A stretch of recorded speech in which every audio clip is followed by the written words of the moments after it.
Welcome back, everybody, to the Mystic Syndicate. I'm your host and game master, Brian, and tonight we are on episode or session 3 of The Moon Secret, a Dune Adventures in the Imperium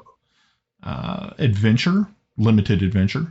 If you're looking at the stream right now, you'll see that our cameras are all goofy and weird looking and stuff. Do not worry. I will be working diligently to fix that here in just a minute. We, had to get the show rolling, and we were missing Pav, and so it's all on him. But no, I will definitely fix those. Probably I'll try to fix them as fast as I can when we get through as they're doing the introductions. So go real slow, guys, so I can fix these real fast for us. So tonight we at the end of the stream we are going to have another giveaway, and tonight we are giving away a $25 Amazon gift card. So make sure, if you are interested in participating, say something in chat, and also subscribe. Hit the little subscribe button over there, and even give us a thumbs up if you feel so inclined. And at the end, we will add your name to our roulette wheel. And then we'll give it a good spin. I think last time we did this, I think it was Captain's Lady 127, I think, was the one who won. And that was a $25 Steam gift card. So we're breaking away from the Steam gift cards a little bit, but we're going to go with Amazon this evening. Hopefully you guys will enjoy those. I would love for us to get to a point where we could have 2 giveaways a night, but I don't know if that'll ever really happen. Maybe one day. You just never know. Maybe we could, if somebody lives locally somewhere, we could give away, I don't know, maybe free lawn care. We'll have Jolly come over and mow your lawn for you. No. Okay. Of course, Jolly can't wait. All right, so let's go ahead and get started with introductions. And I guess what we'll do is we'll just go right down the line here. I don't know how everybody else is set up, but Malinda, I guess there is Pav. I don't know who's up first. Pav, Jolly, me, Malinda, and Nick. All right, that sounds... Okay, so we're not going by Discord, we're going by or YouTube. It makes sense, right? So, okay. Yeah, it does. I don't know. It keeps people guessing. So, hello, I'm Pav. I play. Ooh, you know what? I forget. Okay, yeah, I play Rhys Caldar. Who you were? Yeah. You know what? It's been a long week, so. But I play Rhys Caldar. He is the spy master of House Chotek, who's almost been poisoned, but was saved by our faithful doctor. Was that faithful or fateful? Yeah, you know what? Kind of hard to Some important difference there. Depends on the day.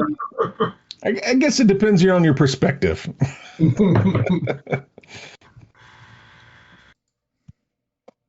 Okay, Jolly. I'm up.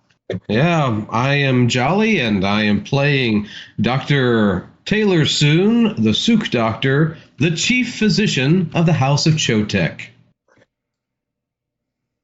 Cool. I'm Russ. I'm playing Yadek Glau, a counselor to House Chotek, and in particular to her nibs. Her what? Her nibs. Her dibs. Nibs. Nibs. November, India, Bravo. What is that? Sierra. Yeah. Your turn. Tonight is going to be so fun not being able to hear anything. Yay! We need closed captioning. Turn the volume up. They're going to hear us next door. Probably not. I am Malinda. I play Layla Chotek. Apparently, I'm the heir of the household, the leader of the household, or this little band of merry misfits. Lord help us. And I'm Nick. I play Dravek Galithan, the War Master of House Chotek, and I am loyal to all who serve the house, and I am most loyal to our grand house, the Atreides. Okay. It's very good, guys. All right, so the last time that we were all together, you had got into a couple of fights. You had fought some criminals that had made their way into a spacious cavern area in the mines of the Moon Palace, which House Chotek is now taking control of. You were able to defeat them. You decided to follow them out through the cavern or the tunnel that they came through to get to the special device or machine that what you were able to determine is a terraforming device that is pre-Cymek. So you're looking at like 10,000 years in the past. You were able to follow that tunnel out. You found that these criminals had landed a ornithopter outside of the tunnel. You were able to take the ornithopter and crash it. Not long. Crash it and also crush another hired thug. And then you were able to capture another one and interrogate him. And that's when we found that Layla, the heir to House Chotek, has a dark side. So she, not to do some crossover, but yeah, we think that her midichlorians might be a little tainted. On the dark side? Yeah. Tainted. I don't think I'm playing that campaign. So we, and also you were able to get a lot of information. You were able to get some information from this criminal that you had captured. You'd also turned him to your side by spending some momentum to create an asset, and you turned him into a double agent. So that's kind of an interesting thing. Layla was also able to reach out to one of her, was it a sister of the Bene Gesserit sister? Actually, it wasn't just a sister. It was a Reverend Mother, and was able to get some more information concerning the possible whereabouts of some nuclear fuel rods that would need to be acquired before you could start the terraforming machine in the cavern that you found on Palace. So I think that's where we're going to pick it up, if I remember right. I believe she also gave you some information about a contact on the planet of Arrakis itself, a Fremen spice smuggler named Zask. So I think that is where we are going to pick it up.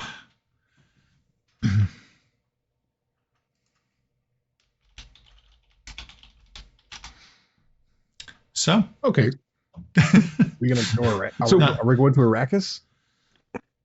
We got to go to We're going to Arrakis. go give a report to my dad, and then with or without his leave, go to Arrakis. okay, so if you're going to do that, you will need to go back to Caladan, which isn't that big of a big issue. Now that you guys actually had that captured FTL, faster than light ship, you can use that for your. That is a. Okay, I'm going to say it's a permanent asset until you crash it. And I know one of y'all are going to crash it. Nope. So this session eventually, yeah. No. Because we're going to hire a pilot.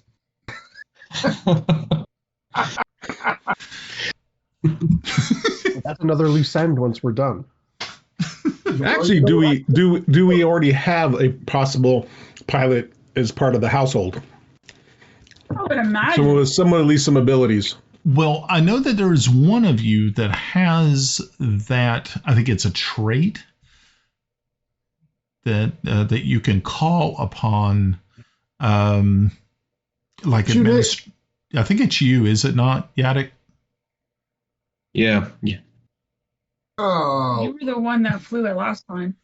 No crashing. no crashing. It's that personnel asset. You can assign them. They're not front troops, but they are like support crew. Yeah, yeah, I do have that asset. Cool. No, actually, I don't. So we could.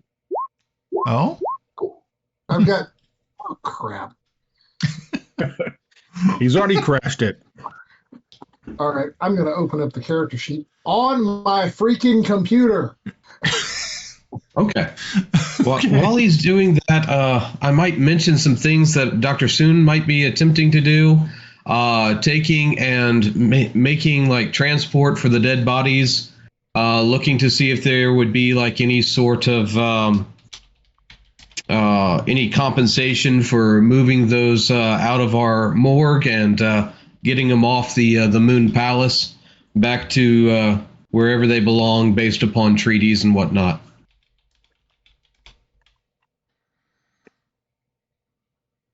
okay. Well, I didn't want the dead bodies hanging around. Now, the assets I have are intelligence, communication intelligence, blackmail evidence. That's good to know. Yeah, it's on you. No. You think?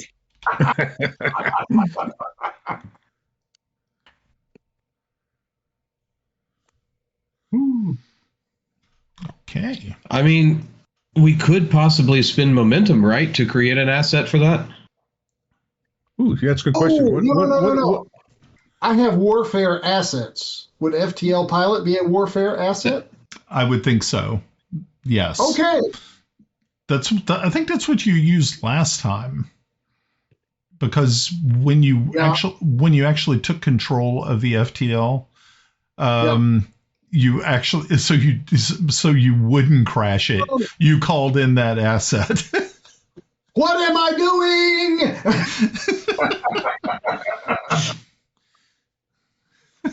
Were we able to check the computer on the FTL ship last time? I remember we found out where it came from.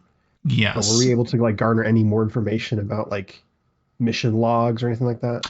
No, because a lot of that stuff had been scrubbed, and I know that was something that I shared with Rhys concerning the data that is usually stored.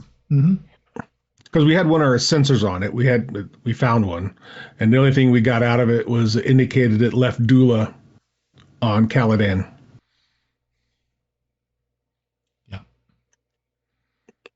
Yeah, the flight plan was completely scrubbed. Is there any like livery on the outside that marks it with a specific clan? Because if we are taking it to Arrakis, we could like, if we get caught, we could play it under the guise of being another clan. Okay, so the outside is not marked, but I know that I had said that inside there was the crest for House Dula was on the bulkhead. So you kind of got an idea but there was no outside markings that would have set aside any speculation to who or which house this actually came from. It's very covert, kind of.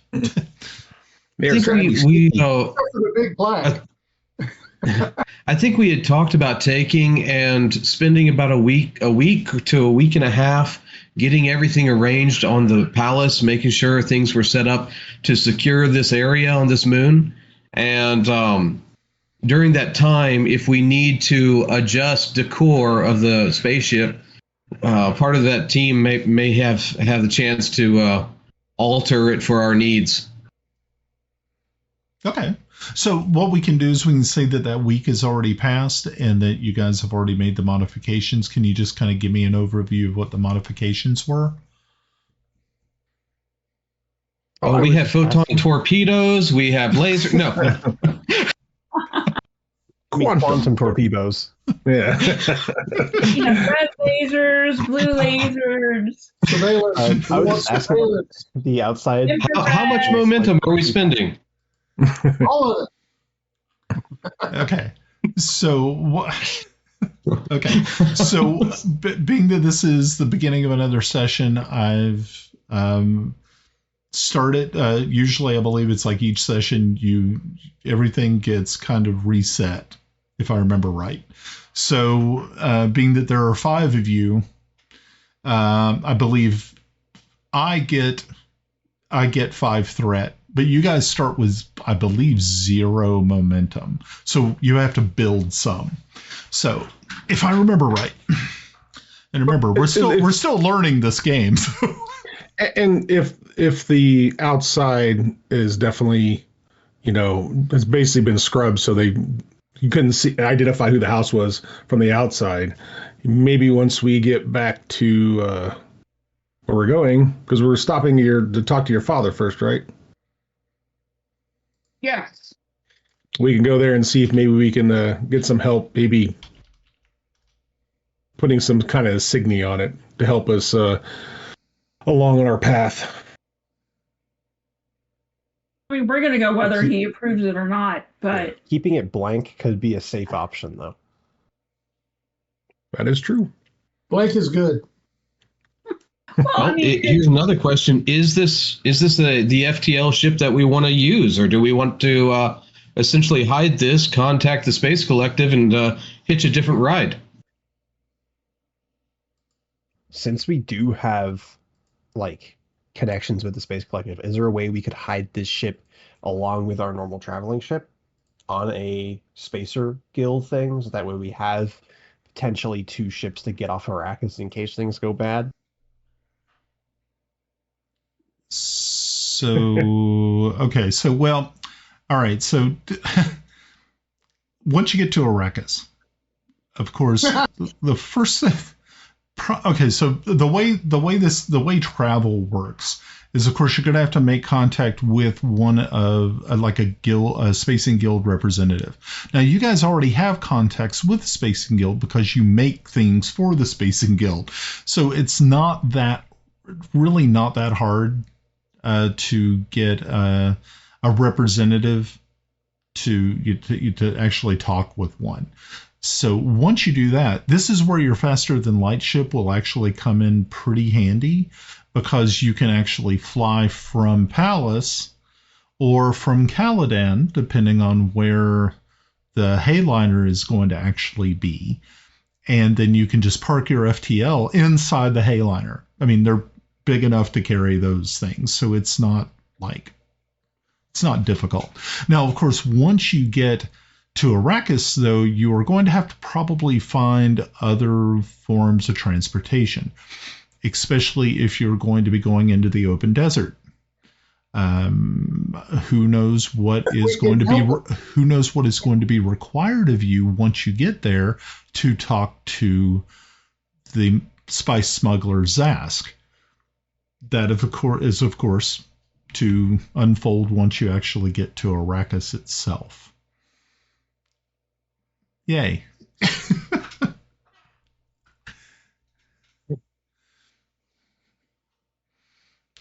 Okie dokie. Did I answer the question? Because it seems like I didn't answer it. I just started going off on some sort of weird-ass tangent, which I'm really good at. Sounded good to me. Okay. But you can't hear. Yeah, no, All the better.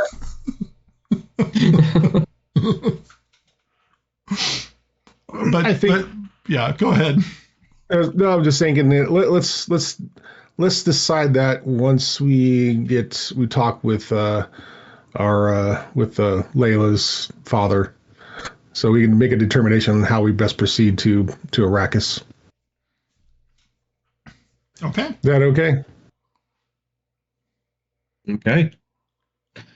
So we will make sure that our ship is provisioned and ready for getting out of Dodge or Palace.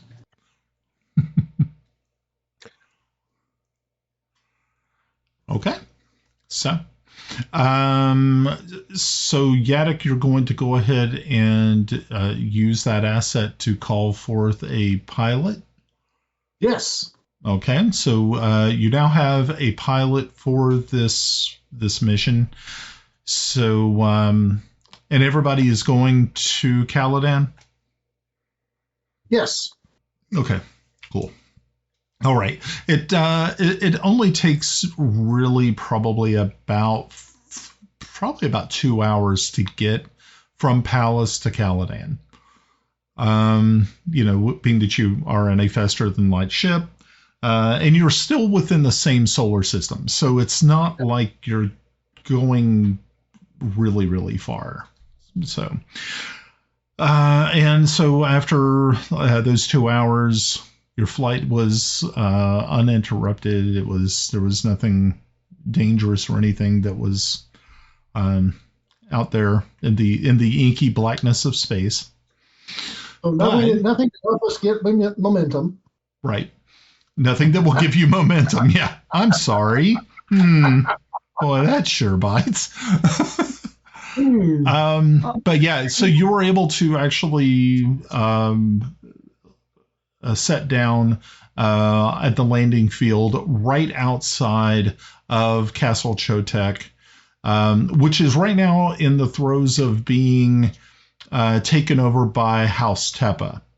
They're the ones who are actually going to be taking those lands in exchange for you all getting the Moon of Palace, which is a big deal.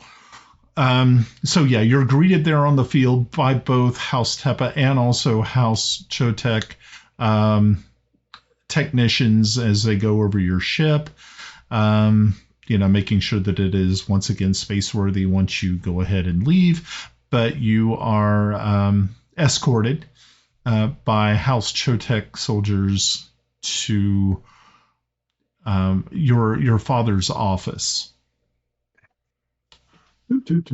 Your father's. You. Yeah. So once you arrive there, I know. I'm just okay. Yeah, you just rap on the door and you hear him call, "Come in." And so I guess everyone is going to walk in, being that you're all the advisors of Layla's advisors for the most part.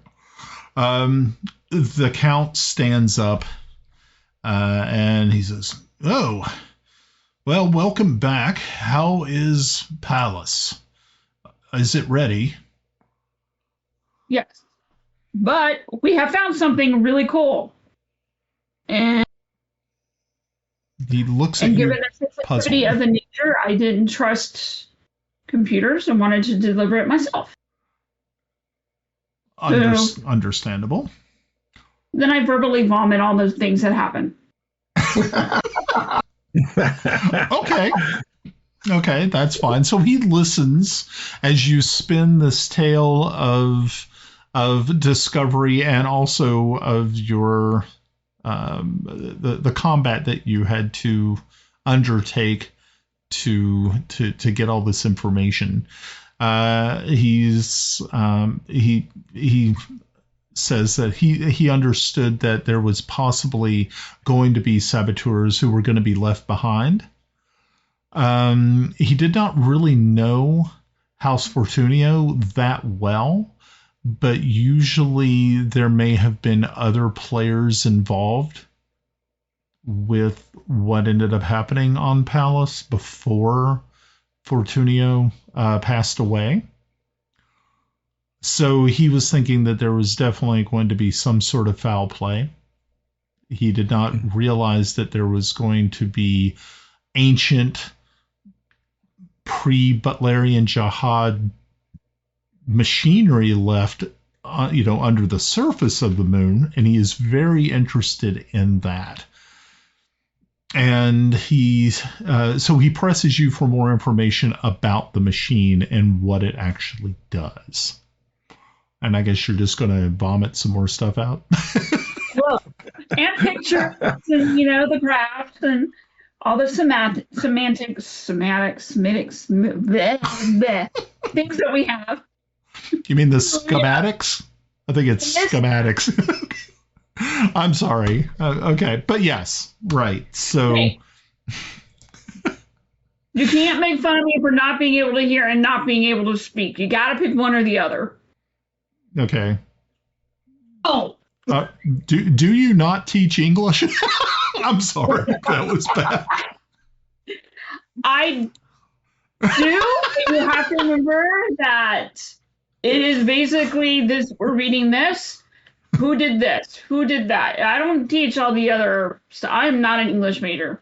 Math, I got you. History, I got you. Science, I got you. English, Okay. not so much. So I will quit. I will quit badgering you, Layla, on that end. All right. So yeah, he is very interested in your plan. Do you let him know about the plan to go to Arrakis to acquire nuclear fuel rods? To get the guild in if he's on board with it, rather than us trying to go backdoor. Well, so he looks at each of you and says, so if you believe that this machinery is actually a terraforming device, what do you believe will actually happen to Palace if you activate it? Have you given any thought to that?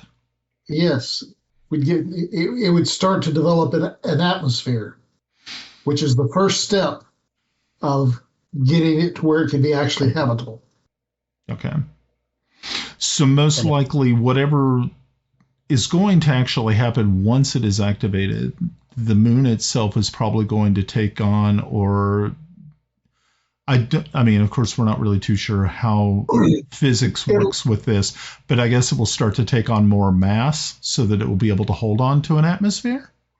It'll have to develop it'll have to gain more mass or more magnetism, a higher magnetic field.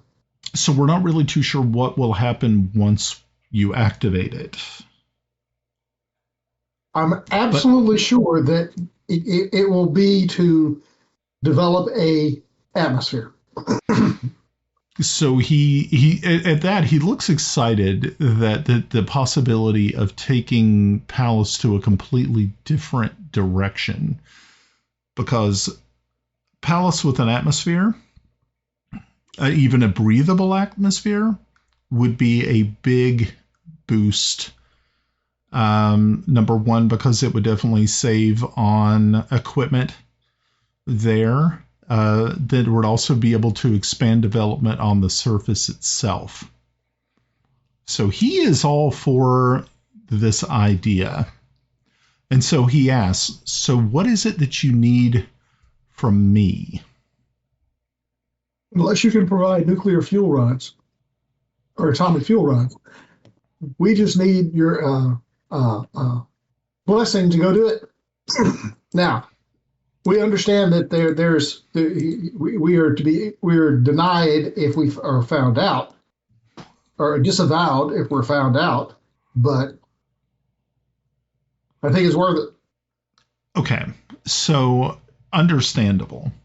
And also understand this, if you all are found out, you have to do everything within your power to distance yourself from the house, but you also have to make sure that Layla is not implicated.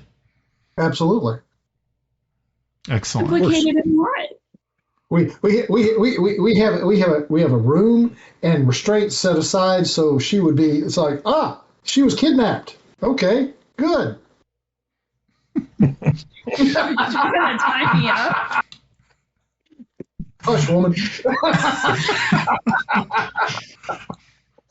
You're going to get tied up and you're going to like it. Oh no, not that. Please. Oh my goodness. Not that. Oh boy. Okay, so we've strayed into something completely different now. Okay. So that's not abnormal for us. That's true. So he continues. So I think probably your next step, being that the information that the Reverend Mother gave you is that there is a possibility to be able to get these fuel rods from House Rashes, who is now at this point in time leaving Arrakis. Correct. So you need to go to Arrakis. Yep. Correct. Understandable. So let me go ahead and get a hold of our Space and Guild contact. I will have them.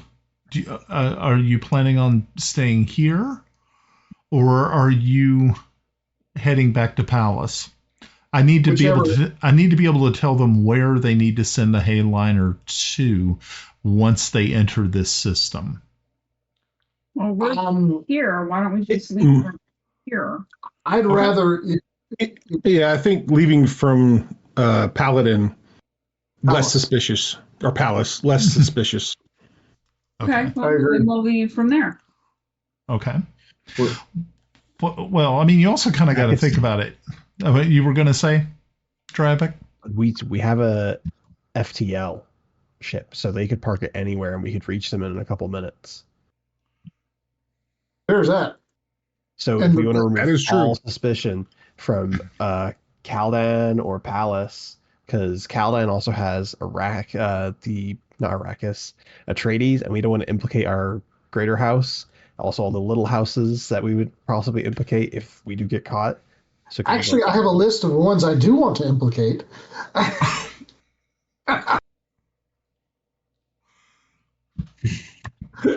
Okay. So he says most likely it will probably be better if they actually bring the Hayliner to Caladan, because there's probably other people here who are probably in need to travel to other places such as Kaitane, which is, of course, the where the Padishah Emperor lives.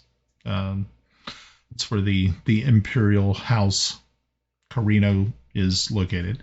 So let's try to do that. And this would not lead to suspicions, because people here on Caladan do also need to. And of course, we also have Pundi rice that needs to go to other planets as well, being that Caladan is the major producer of Pundi rice. So let's set it up like that.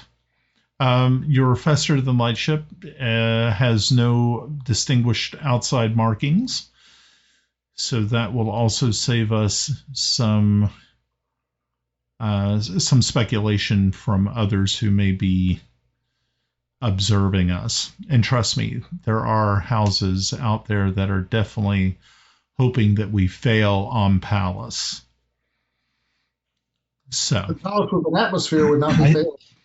Yep. I have a quick question for Dorian. He says. So the question I have for Dorian is,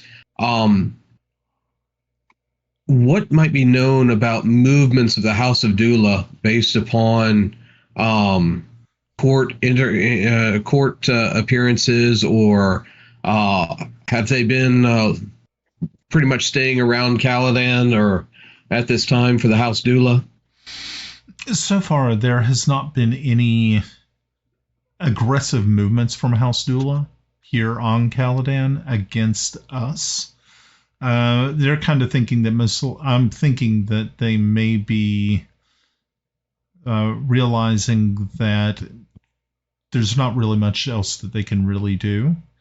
Our allies in House Tepa are are going ahead and putting their people in place.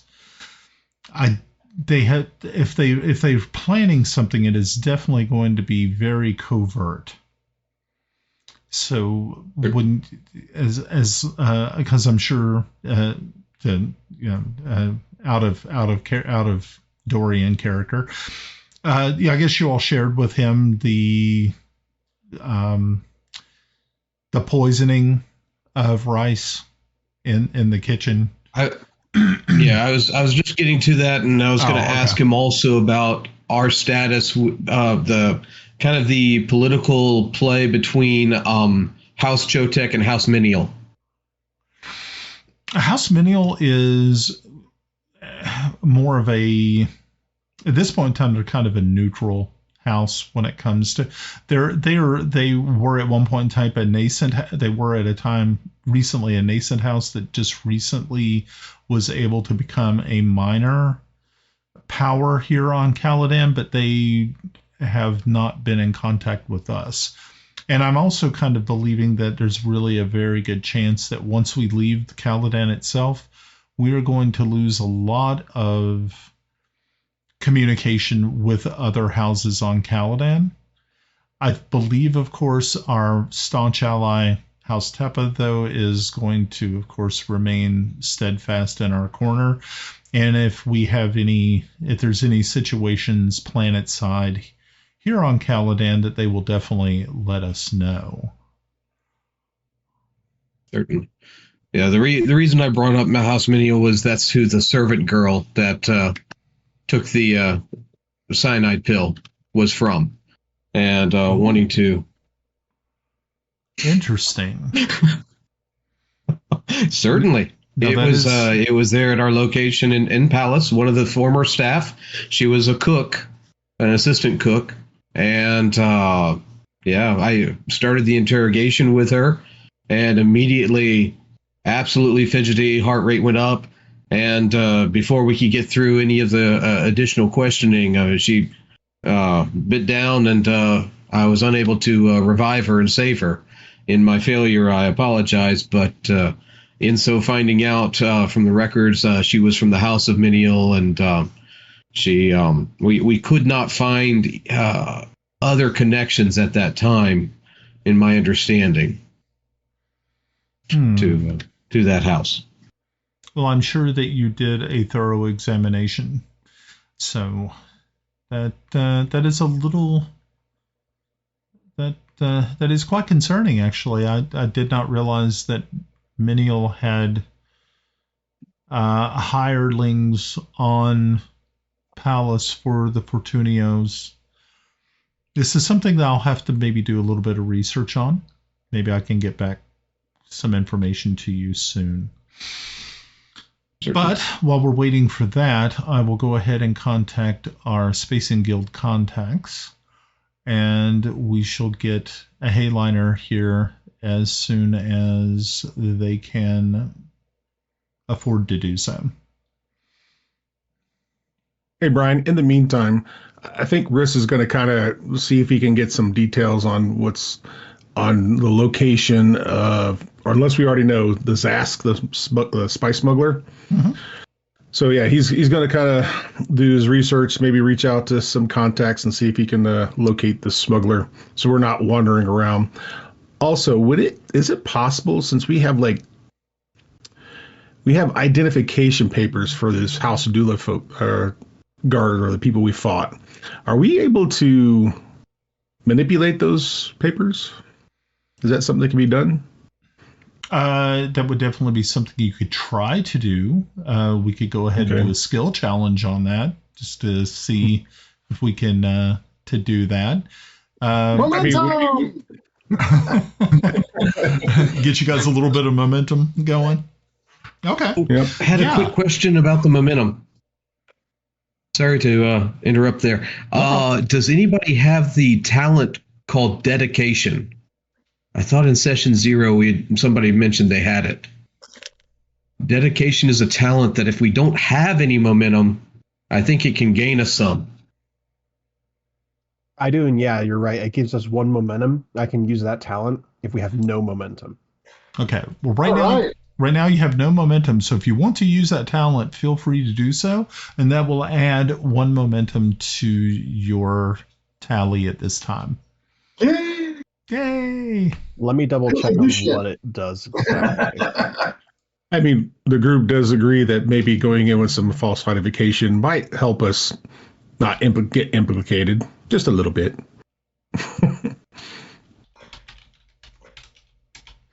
Okay. Well, there's a possibility for the heiress. We could also essentially not so much refer to her as her heiress, but as one of the crew on board the ship.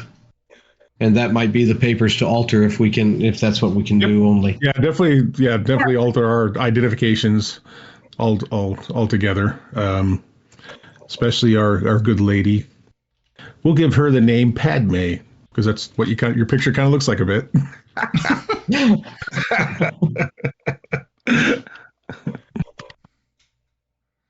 Okay. All right. So we're gonna do a skill check here. Okay. So I have ooh shit. What would it be under? Okay, and so I'm going to set the difficulty at 2.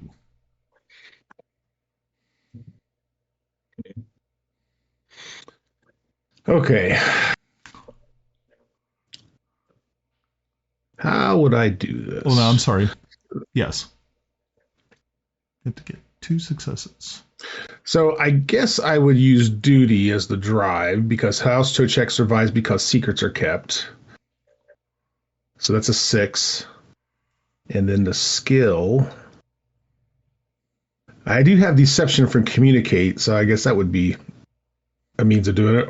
Or do you think, I don't know. What about move? Because we're kind of moving. We're trying to be stealthy as possible. Okay, so what you're doing is you're manipulating these documents, correct? Yep, correct. And you're going to use duty, and you want to use. Do you have deception in something? I have it in communicate. Okay, I think that would probably be the better way to go, because what you're doing is you are effectively actually using deception when you are modifying these things to look different, so that you can deceive others. So yeah, let's go with that.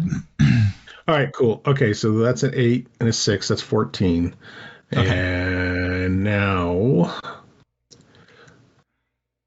what do I? Okay, so do I roll it off of the actual? I can't remember. I'm sorry.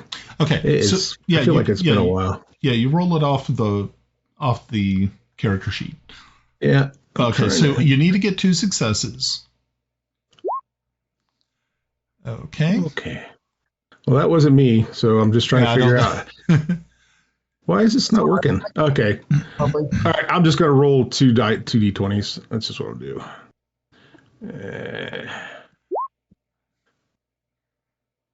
Wrong game. Okay, so you got an 11 and a 15? Yep. Okay, so that means you needed a 14 and I needed a 14. Yeah. Okay, so you had 1 success and 1 failure. Okay. Real quick, did you have a focus? Deception. So half of you get caught and half of you don't. Okay, so if you're going to use your deception focus, that's going to eliminate one of those rolls. So it brings it down to 1 instead of 2 successes. Okay. So you actually were able to succeed if you use your focus. Oh, okay. Yeah, I'm sorry. I was pushing on the wrong bloody button. Okay, I was trying to push it.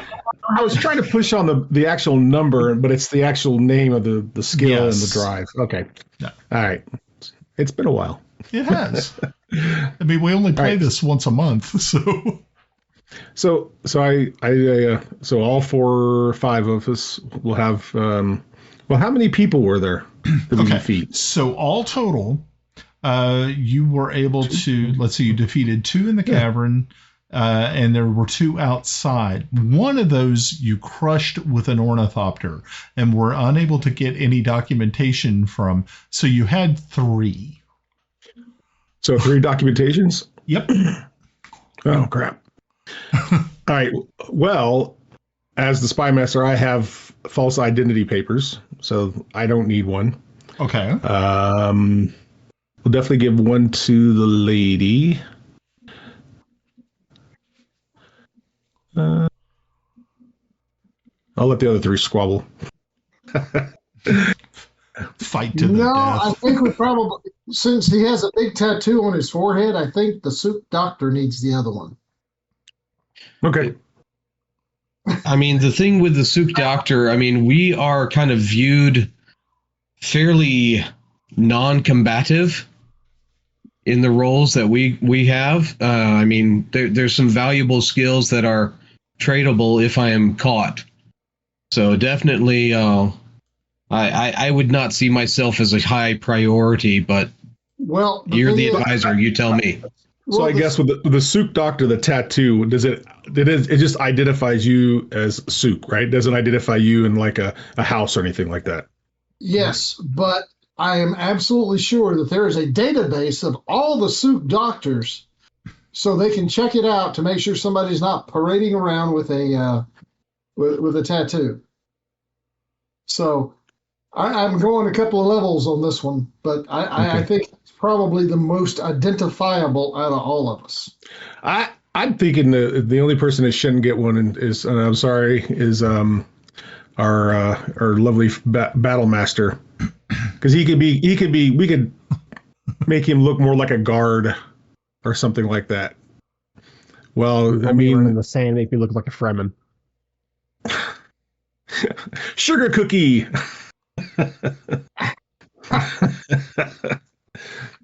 Yeah. So so we've got one. You don't need one. Nope. Layla's got one. Sook Yep. Doctor's got one, and I think you should have it, Russ. I'm kind of indescript.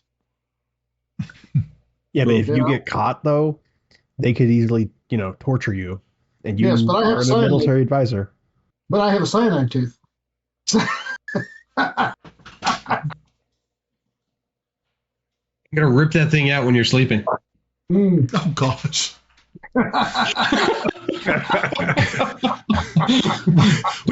You won't feel a thing. Gonna do some surprise dentistry. I mean, come on. I mean, There are worse things. Midnight dentistry. All right. Sleep with one eye open, my friend. Grip your pillow tight. Sorry. I was thinking the exact same thing. So just in Riss's gosh. opinion, I believe that Yadek should probably get the other one, where I think Dravek would, be less. Yeah, like you said, nondescript. He's more nondescript. He could blend better. Yeah. Okay, I'm good with that. Are you okay with that, Dravek? Yep, he's gone. He doesn't have a Putting my choice. dish- Oh, there he is. Putting my dinner plate away. Yeah, I'm okay with that. Okay. Okay. So very good. Alrighty. So Rhys, as you were able to, you were trying to find a little bit of information on how you could locate Zask once you actually reach Arrakis. And I'm going to leave this up to the fates, I guess. So we'll do some more rolling here just to see if you're able to successfully find any information. The difficulty is going to be 2 successes. Being that this is just kind of a straight sort of an information gathering, I'm sure you have something in your repertoire there that would fit the bill, I would hope. Now's when somebody needs to hit the cricket thing. Cricket. Cricket. There you go. There you go. So, I've got a thought up my side as well. Once you're done, okay. So what we'll do is we'll have Rhys make a roll to see if he's able to actually find some credible information that might lead him to the exact location of the spice smuggler Zask.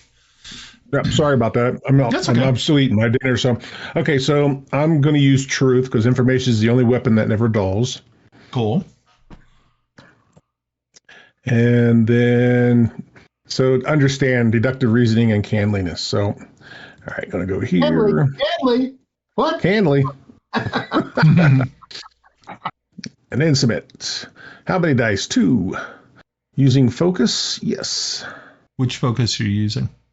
It'll be. So the information is the only weapon that. Oh, sorry, not wrong one. Sorry. Deductive reasoning and Canley. Okay. So, And if that you don't agree with that, that's fine. I can re-roll it. okay. So if you're using a focus, then it should, of course, drop it to just only needing one success. If I remember right, I think that's the way that works. Okay. As I look over at Jolly, be like, yeah, Jolly, because it seems that Jolly seems to know knows the rules a little better, so it's fine. Okay. So it looks as though you rolled 2 and you ended up getting 3 successes, because that's what it looks like to me. Is it not? Because you rolled a 1. Yeah, you got a 1. Yeah, you rolled a natural 1, so that's 2, and then you got the original 1. So you get to bank 2 momentum, and you do get a success. So you were able to get credible information that there is a contact in a sort of a there's a special sort of, it's not really a tavern, it's more like I guess like a bar not too far away from the spaceport, that you would be able to inquire at the proprietor there actually is a friend of Zask. And Do they serve droids? Huh? Do they serve droids there? Most likely not, because remember, thinking machines are bad. I know. Yeah, I gotta think those R2D2s and C3POs would be completely forbidden in the Dune universe. They can think too much. You said it was a bar, right? Yeah. Hang tight one moment, and I will get you the information on said bar.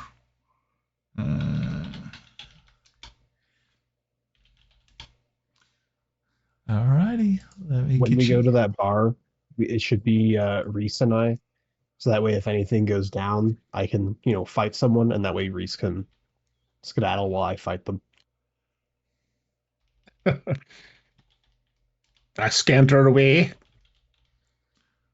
All I'm good for, man, is beating people up. Beat people up. Okay. Alrighty. So, yes. You were able to find one. It's called Hadtois, Hadtois, and the name and it's Hadtois Port is the name of this bar. Okay. It's literally a dive bar, just literally right off of the spaceport there in Arakeen. And we didn't have a Nope. Mos Eisley then. Well, Yeah, we don't have a name. yeah. Well, I mean, you got to kind of think about it. Arakeen is a lot like Mos Eisley, I would think, especially right now, because if you kind of think about it, House Rashes is getting ran off of Arrakis, and it's being taken over by the Harkonnens. So yeah, it's becoming quite like that. And we don't have a name of the contact, right? Nope. You just know that the proprietor is a known associate. They did not have a name for the proprietor, though. It's just that this person had been seen in the company of Zask many times. All right. Well, I definitely relay that to the rest of the group, especially her ladyship. Okay. So, or no, sorry, not ladyship. I don't know. I'm not gonna call you Padme. Excellent. Okay. Excellent. So, Call me Margaret. Margaret. alrighty. So for those folks watching, Margaret. So for Not those doing that at all. Okay, so for those people keeping score at home, the group now has 3 banked momentum. So, Yay! Yay! that's pretty We're good. getting somewhere. You guys are doing all right. It's looking Oh, better. and here's what I think. I was going to hear Russ. Hey, I'm going to create some explosive.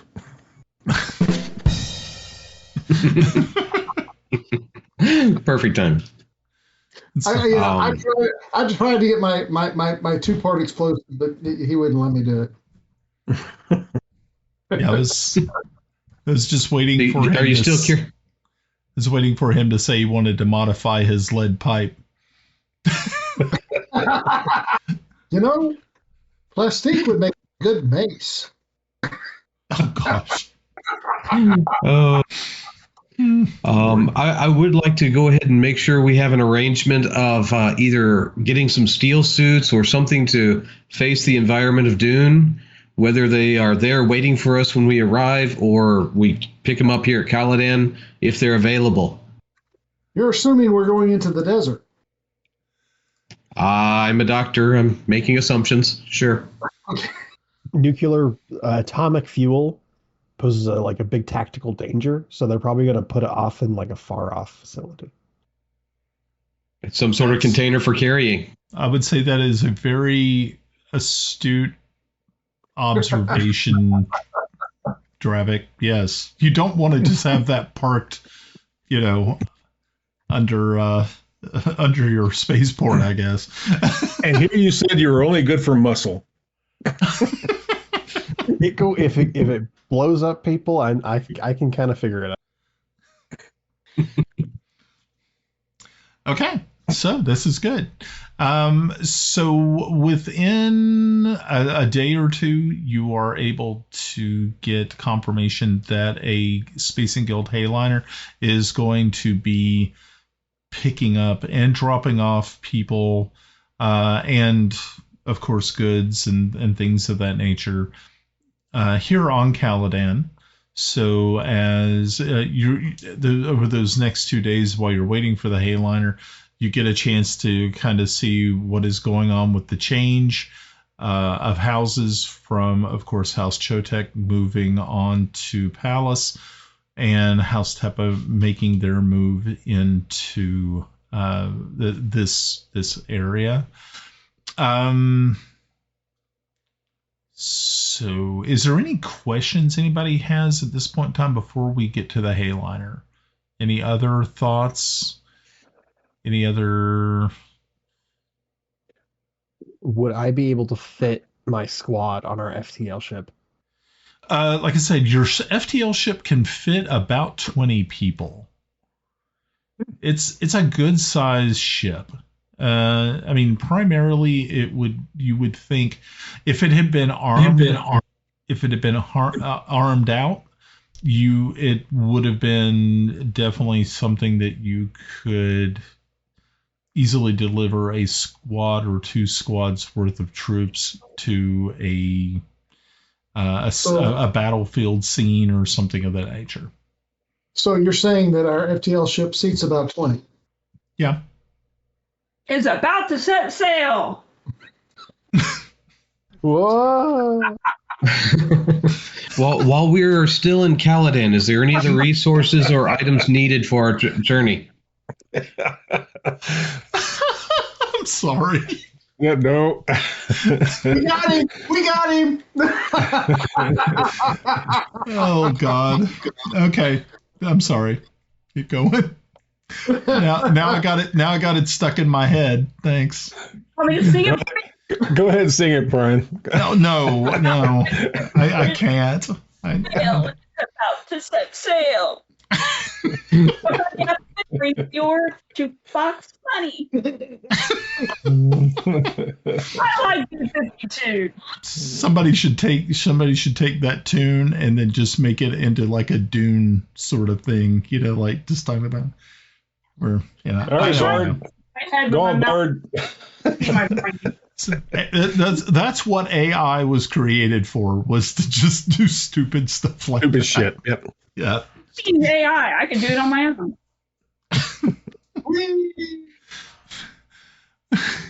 Oh, shit. Yeah, we got a spaceship at the at the spaceport. It seats about 20. You're gonna have to bring your still suit money. Your still suit money. Oh, okay, so yeah. All righty. It's a lesson. Don't ever get her started. Yeah. Good day today. I'm glad you had a good day today. Okay. So the Hayliner arrives. You all get into the FTL, and you start to make your way up to the Hayliner itself. And of course, it doesn't take long to get to the Hayliner. Just really just a few minutes. Once you clear the atmosphere and get into an orbit, the orbital zones above Caladan, it's easy enough to get to the Hayliner. You dock inside of it. And after everybody else has either departed from the Hayliner or other people and goods have been stored inside the Hayliner, everything is closed up, and in the chambers there, the guild navigators are manipulating the spice melange gas that they fold space with, and within just pretty much a blink of the eye, you are transported to orbit above the desert planet Arrakis, also known as Dune. Alrighty. Arrakis. Dune. Desert planet. Oh, The home of the Princess Irulan saying that is just one of the classic openings of anything. Yep. Yeah, was it the actress Virginia Madsen? Yeah. Yeah, she's, yeah. For those people who don't know what the hell we're talking about, you got to check out. Was it 1984 was when it came out? 1984? Yeah, I think it was. Yeah, I think it was. Yeah, 84, 85. Was it? It wasn't 81. There was no freaking way, because I wasn't. No, that was Conan. Sorry. That was Conan. Yeah. Another good movie.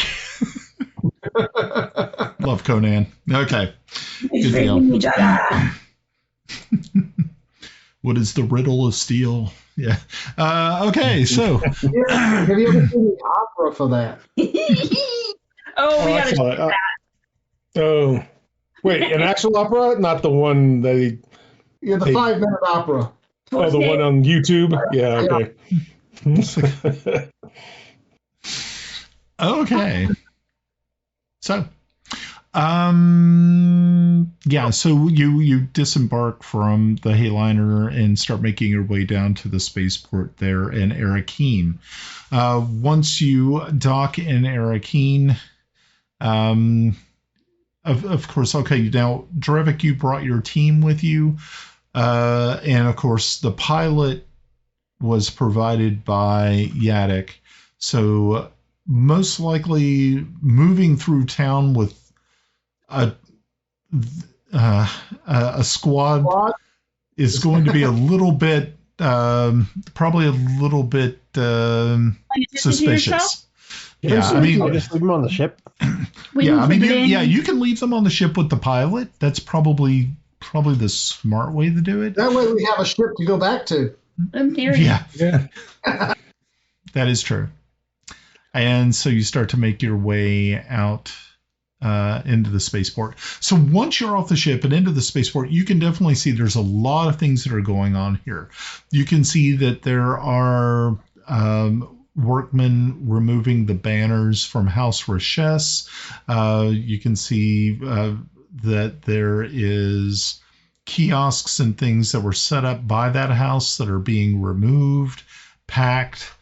You every once in a while will see what you can only assume is an Imperial agent of the change. So I think there's another name for it, but it's something of the change, and I just can't remember it. Something. Okay. Whatever. So, yeah.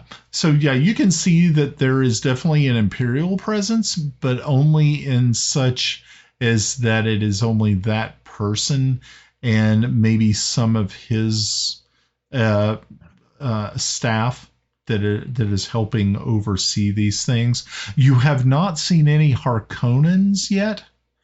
Usually they are pretty easy to kind of pick out.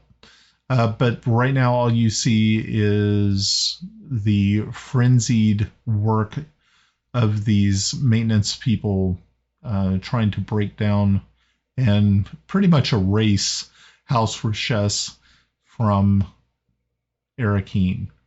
You head out into the the city itself, and as soon as you step out, you just can feel the dryness and the heat of this planet. It's very bright. It's it's almost kind of overpowering. You have to shield your eyes. Breathing has now a little bit more difficult. Thank goodness that the shadows that are cast by the buildings and things like that are keeping it a little bit cooler, but you can only imagine how terrible it must be out in the open deserts. Oh, of course, we're not going in dressed as we were, so we're going to make sure we kind of blend in. I don't know. What are we trying to pretend to be? Are we like pilgrims or merchants or tradesmen? I mean, we can. Does it matter? Get away with nondescript. Nondescript. People you forget as soon as your eyes slide off of them. Yeah. Kind of look like everybody else is here too.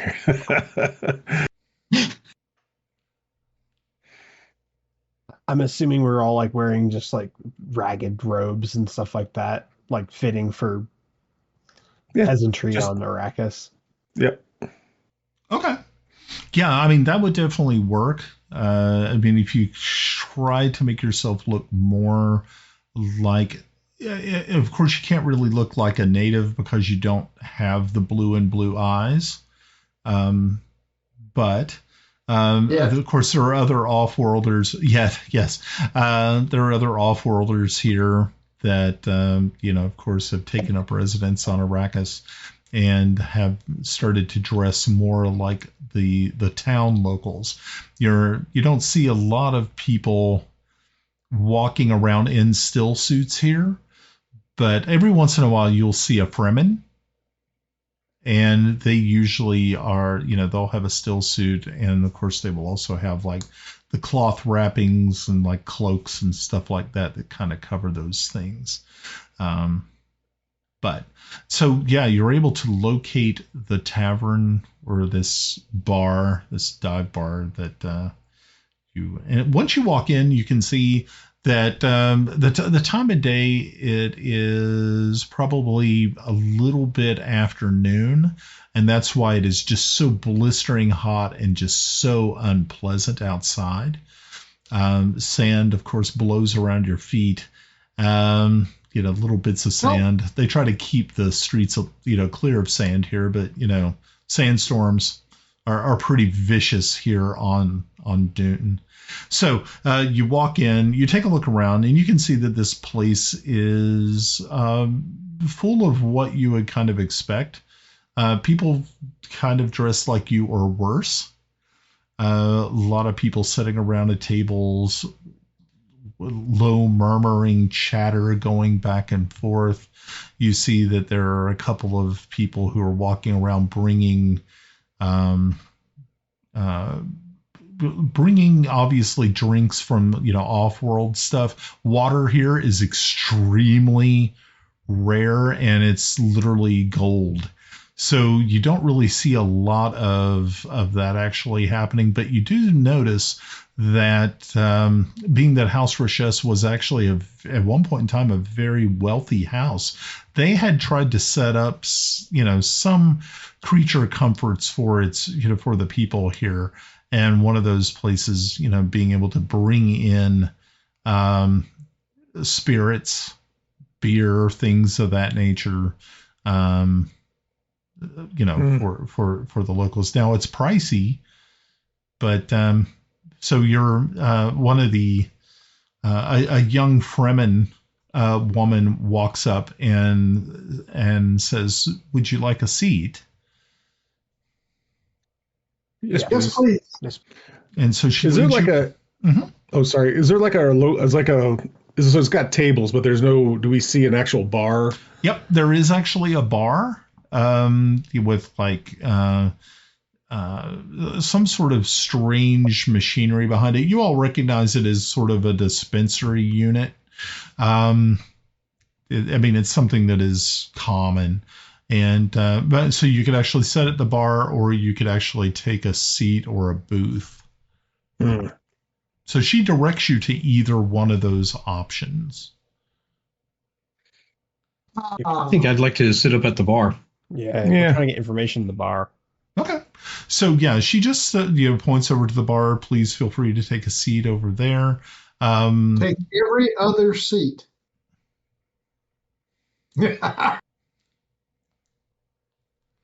Don't think I'm kidding.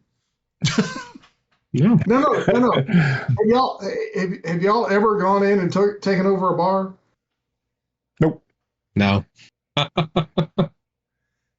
Man, you go into the bar, you sit at every other seat. That way, anytime somebody sits there, there are two of you for every one of him. I'd never That usually makes hung sense. out in large groups.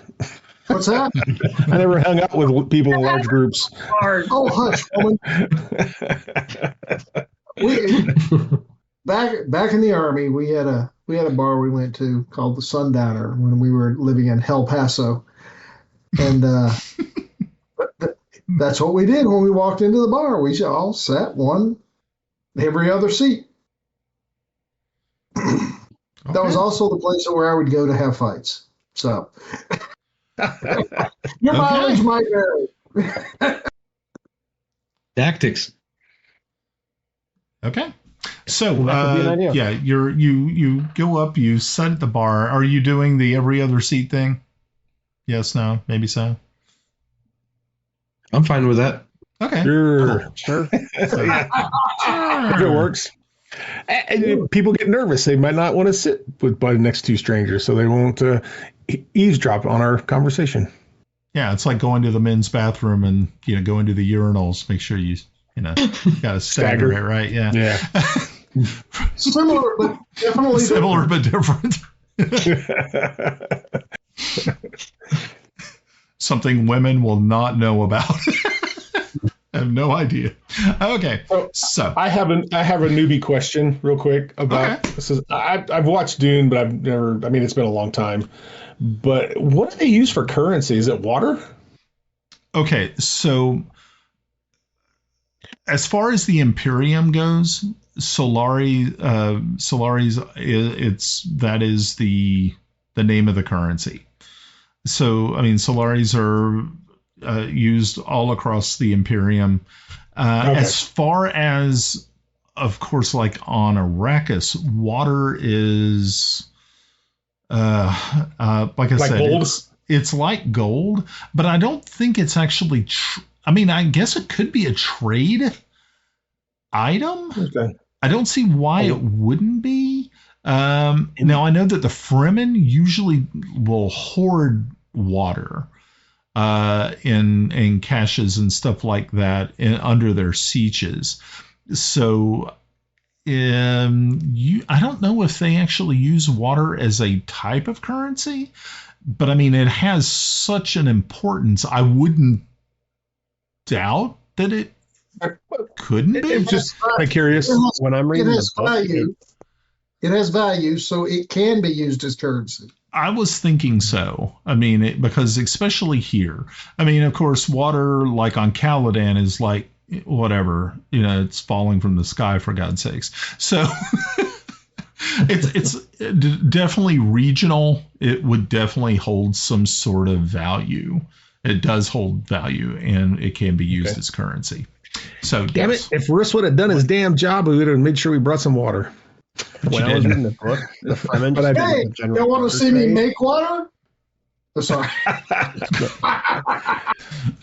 Well, if I understand right, that's what their suits do, right? They recycle it. Yeah.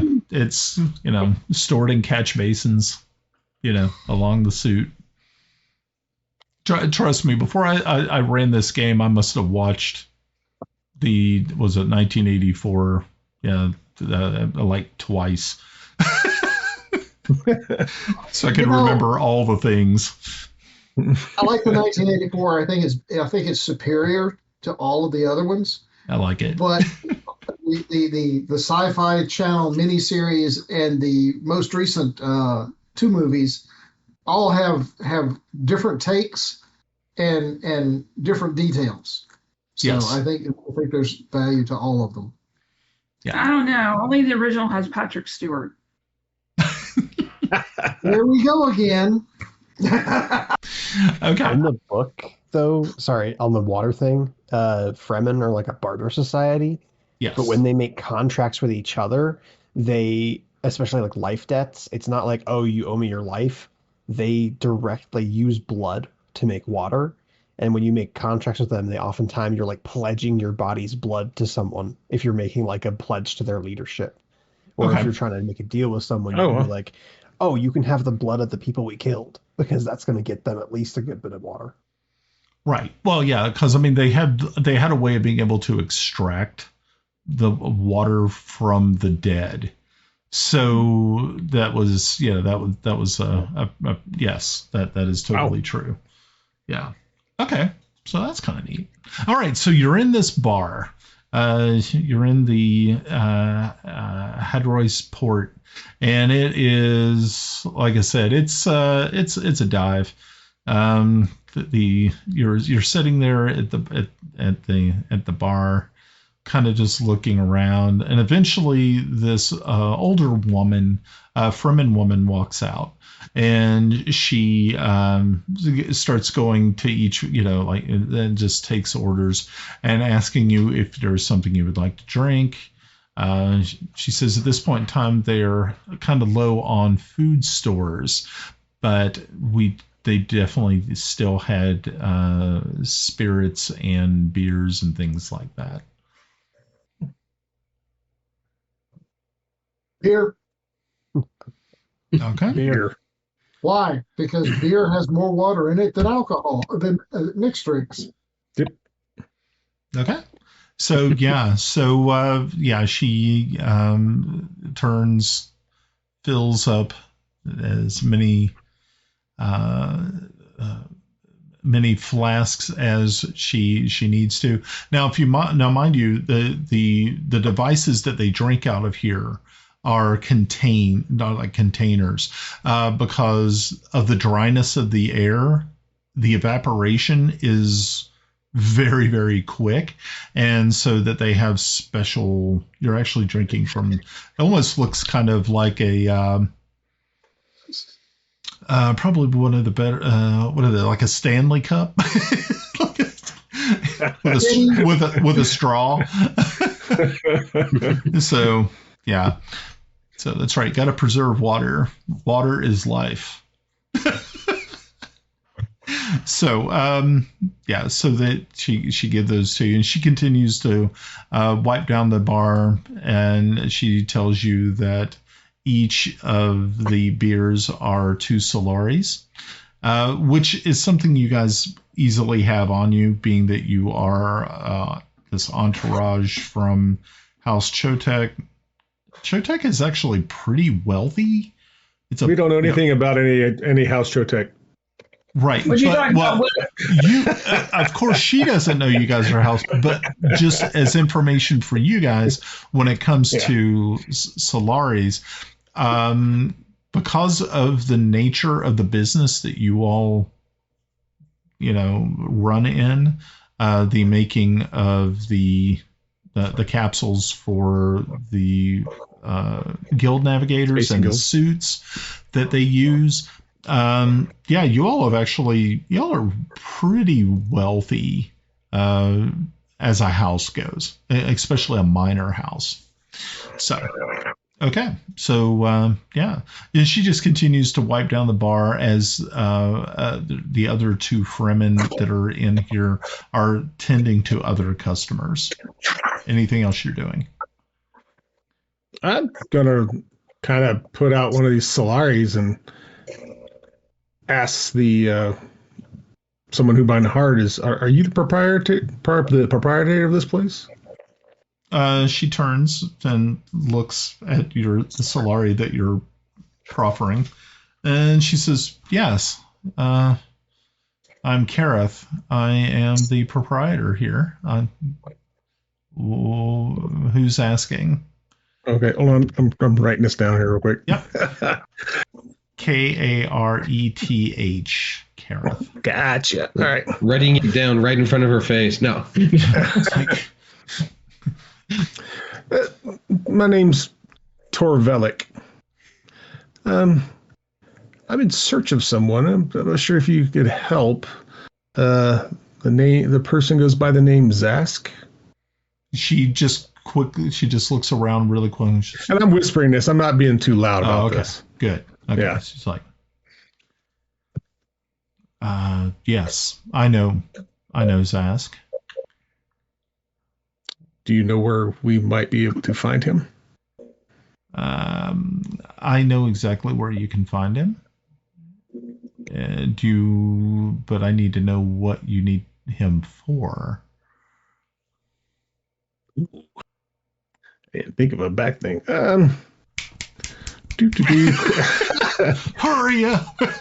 So here's a question for you, right? So I'm trying to get my head around the whole Dune storyline and stuff like that. Mm-hmm. So the biggest thing is they deal in water is life and story. Is there any kind of like because we're a tech kind of house, is there any kind of machinery that they're often requiring? Really about the only thing that they really deal with primarily are, of course, remember the whole thing about Arrakis is the spice. The spice is more important than to the so rest he's a of the smuggler. Yes. So he's a spice smuggler. So I'm going to say, well, I'm a technician, or my team here is a technician of sort, or our technicians, and we just wanted to see if we wanted to be able to offer our services to him. She says, "So, do you have an ornithopter mechanic?" I look over to Yadek. He flew one. He's got to know something about him. Yes, we might be able to take it apart. I could crash it.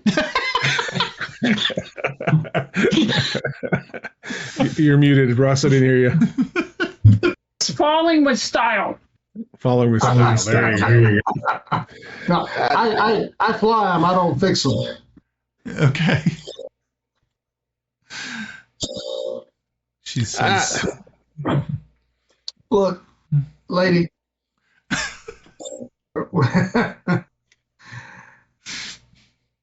We need to talk to him. We've got money we want to give to him, and I'm sure he wants to hear about it. She says, "That's what you were inspired to say." Yeah, shut up, Mom. I think we both have services that he serves we both can offer each other. Okay, so let's go ahead and let's make a roll on this one that you're trying to persuade. Wow. What? Wait, what was wow for? Where's Ed when you need inspiration? So, okay, let's see. So my B-52 song, Spice I rolled a Shot 14. Baby. Whatever that means. Right, so I guess, do you want me to do this as the role? Because I have deception, right? I'm trying to see. I just want to get knowledge, but I don't want to put it across of what we're asking him for and who we are. And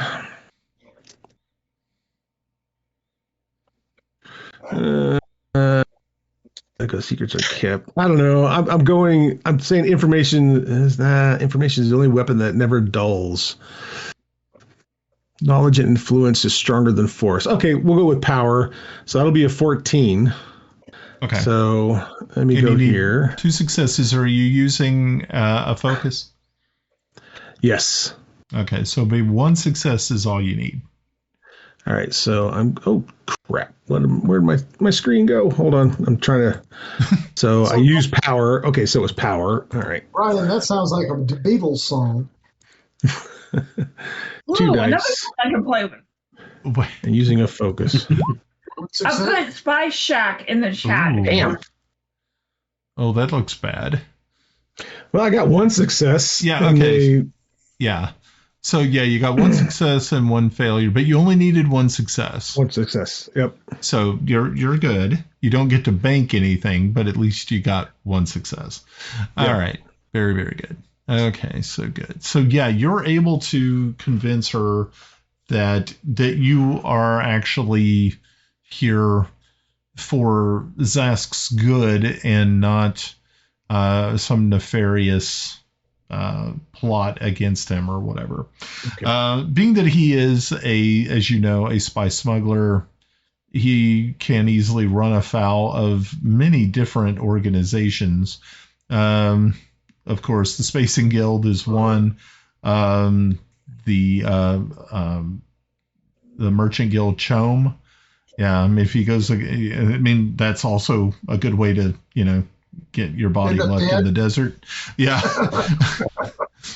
And of course, the Imperial House itself, the Carinos really frown upon spice smuggling, being that it is the most important product, that it is used widely across the entire, known universe. So, with that in mind, she is like, okay.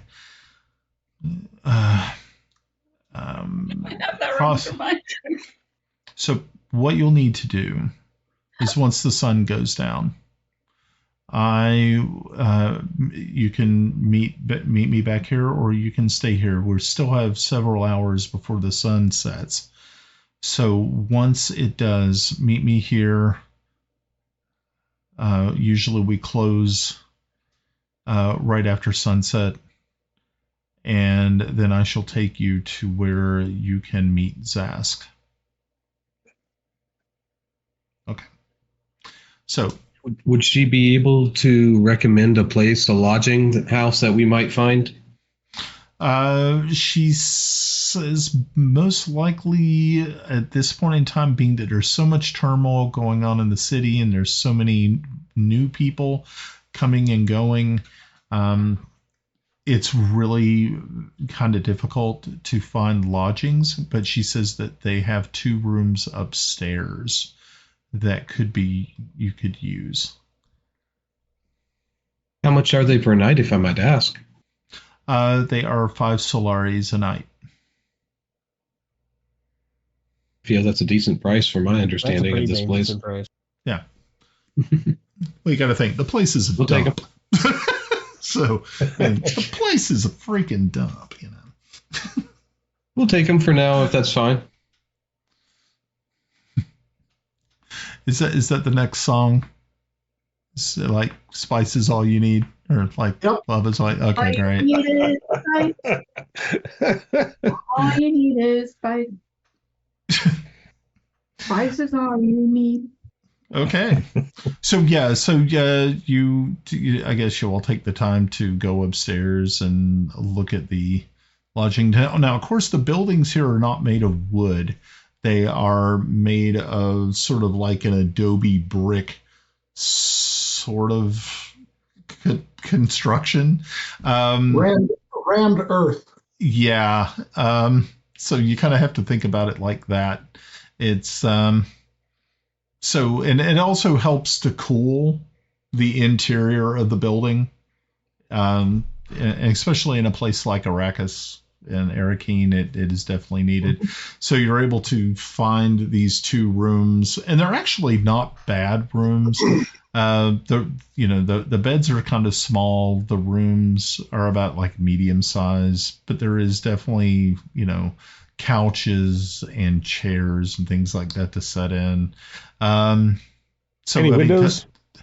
Windows are really interesting because you don't have like just clear pane glass windows. They're like colored windows to block out the ultraviolet rays.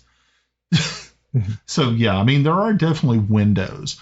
But nothing we can open. Nothing we can open, probably, right? Yeah, no, they do not open, but you can sort of look out through them onto the streets of Arakeen below.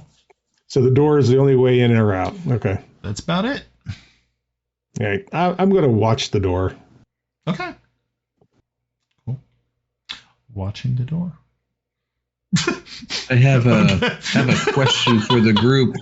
Is there any need for taking and preparing for tomorrow?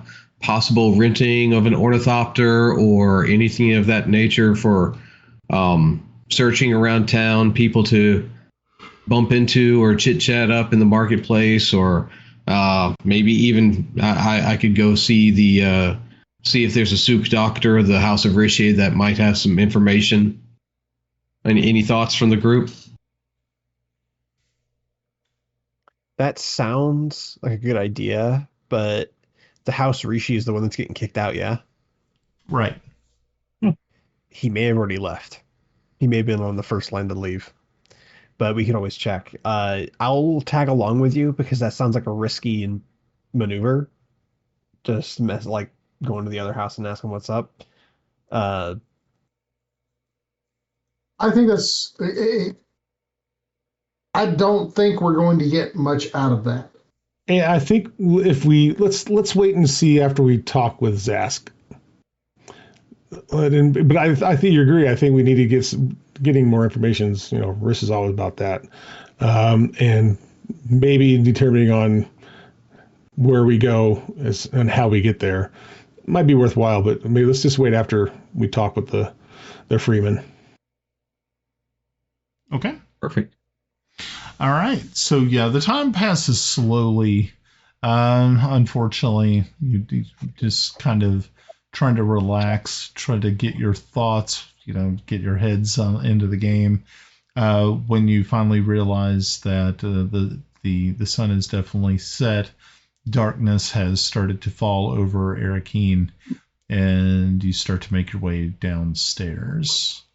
Kareth is there at the bar, and just as you all start to make your way down the stairs, she walks over and locks the door, and turns to you, and she says, "So, if you're ready, then I believe that now is probably the best time." Okay. Far to go? And so she leads you back through the kitchen out into a courtyard beyond, and beyond that, in that courtyard is a large ornithopter. And she climbs into the pilot seat. There's enough room for all of you. It's a squad-thopter. It's a squad-thopter. It's a bus. Does she have a license? You don't know. You're not really too sure what to expect from this situation. I mean, I do find it intriguing that she has this thing in the back in town. So this obviously these things probably make a lot of noise, right? They do make an awful lot of noise. Yeah. But you also kind of this is also really interesting the way that this sort of patio area, it's very large, but the walls that are surrounding this thing are there's no doors or anything in it, so it's like all of the sound that is generated is literally directed straight up. So it does not really seem to be very bothersome until once you crest the actual top of it, which is about 20 feet. So it's very kind of almost like a stealthy sort of landing pad area for it. Obviously, somebody had spent some time to build up the walls around here so that it would direct that sound. Oh, cool. Yeah. Okay. Well, we're getting on a ride. Yeah. So the ornithopter starts to it ramps up.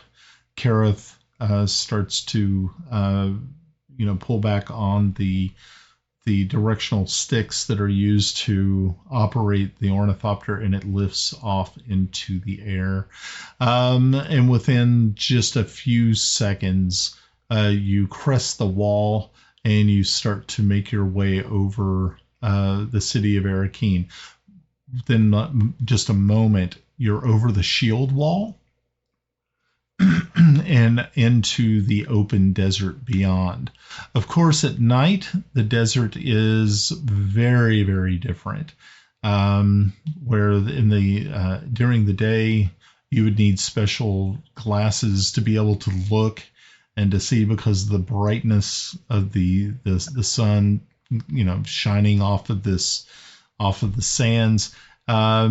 It's a different world, and you can actually see that there is life that is under the sand other than just the worms. They have like desert mice. There are also birds of prey that also are visible in the night sky, mostly hunting those small mice and other critters. And as you start to make your way over that and into the desert and past the first couple of rocky outcroppings, you are definitely into the open desert. And it takes about 30 minutes for you to finally see an outcropping in the distance. And the ornithopter starts to land. And I'm now going to switch over to the map. So you didn't think I was going to have a map, huh? Well, surprise, surprise. We've got a map, kids. Ooh, look at that. Yeah. And then I'm going to also show the map to our friends at home. Ooh. Whee. Yes, enjoy this. That's Jesus. Enjoy this fine map. Is that Jesus?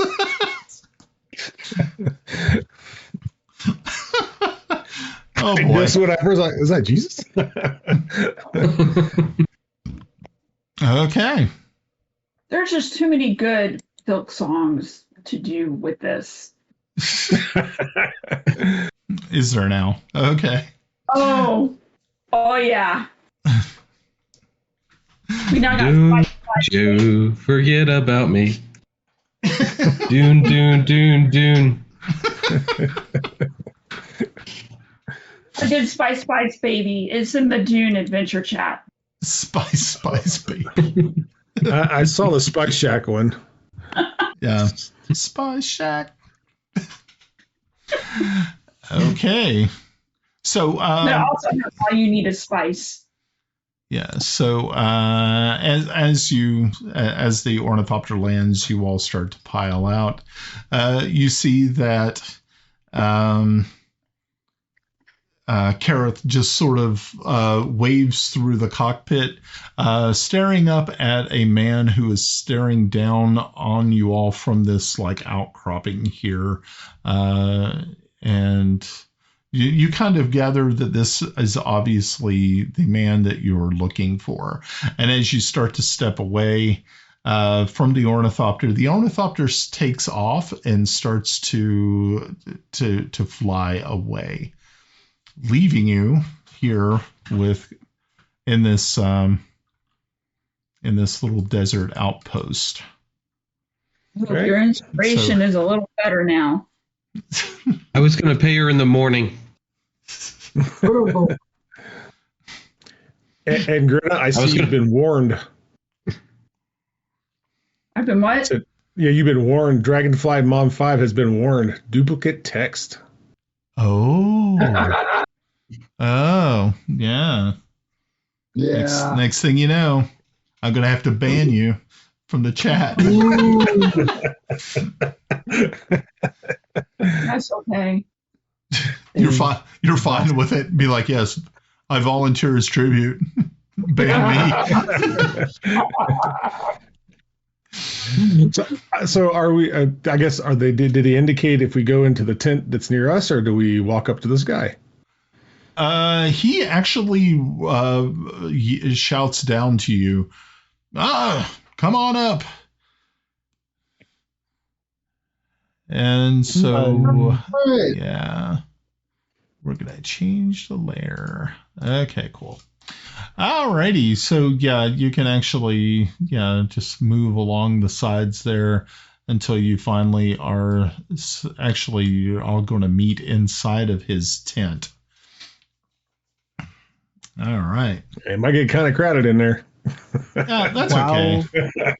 While we're walking up, are we by ourselves? Make your buddy smile. Like, is there anyone else here? No, you do not see anybody else here at this time. You're also kind of thinking that this is probably the best time for spice smugglers to go out and do their nefarious activities under the cloak of darkness.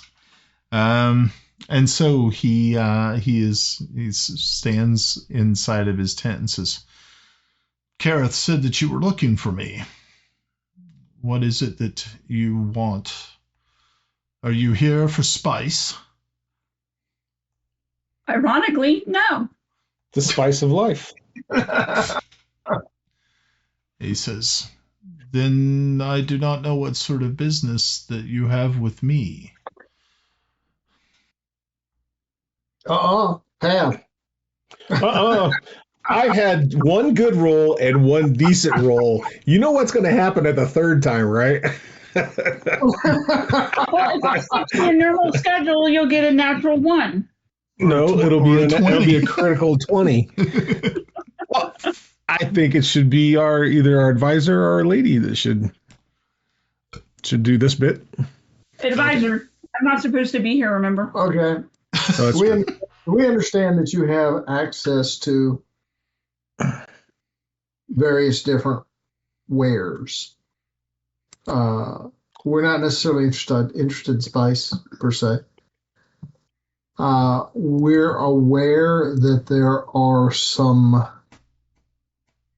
other things that you have or can access that we would be very, very interested in acquiring.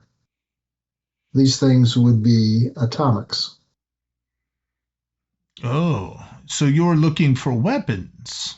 No, we're not looking for weapons. We're looking for nuclear fuel. We're looking for nuclear weapons. You're looking for nuclear fuel rods. I see. Yes. So what you want is you need access to Rish's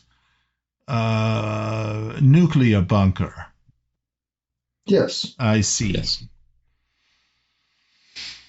I don't. I know where this bunker is at. To get to it is a little bit more difficult. But I think for the right price, I as a matter of fact, I would like to inquire, where are you from?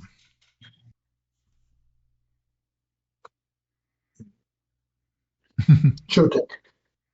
Yeah, I think being honest enough here is, he's a smuggler. Yeah. Chotek. How's Chotek? Okay, and this Chotek, you from which planet? Caladan. Caladan. Excellent, excellent. I have contacts on Caladan that need spice, but do not want to go through the proper channels. You understand? Of course. So we make a deal. I get you to Resh's nuclear bunker. And he kind of reaches over and takes off this burlap covering, and there's like 6 crates of what you can only imagine is they're full of spice. Mm-hmm. He says, "You take this back with you to Caladan. You take it to my contact. I give you all the information." And so tit for tat, you see what I talk about, yes? Yes, we see. I understand that, and that's not a bad deal. This is good. We would prefer getting the nuclear fuel rods from you. Of course, but I do not have fuel rods, but I can take you to a place where you can get fuel rods. Okay.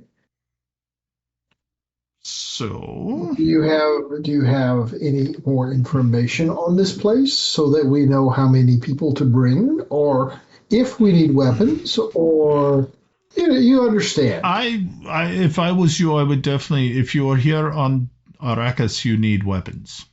If you do not have weapons, then you are going to fail. This is not a problem. This is a problem that you will definitely have. As I said, can get you to there. I would definitely be prepared for conflict, without a doubt. In the house battle language, we're fucked. And so as he's sitting here, I guess the question. Go ahead. Sorry, Jolly. Go ahead, Jolly. No, that's fine. Quick question. Due to his profession and possible abilities for knowing things that houses themselves may not know, is there a chance that he has heard of the Harkonnens being on planet?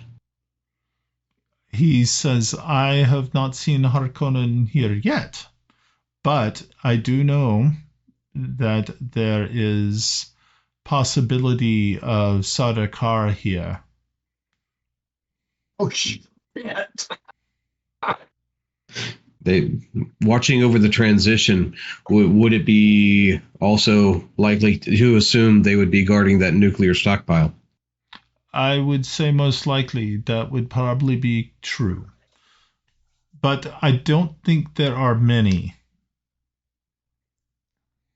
We have some weapons, but I guess the question, do we know if there are enough?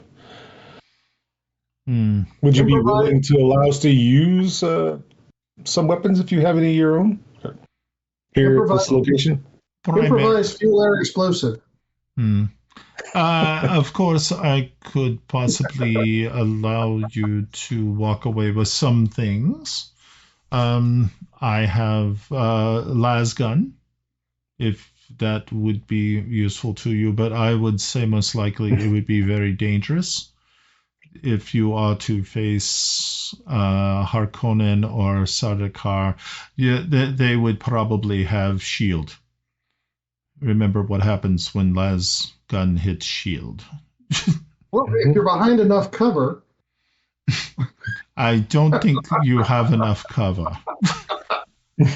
I appreciate your optimism. I really do.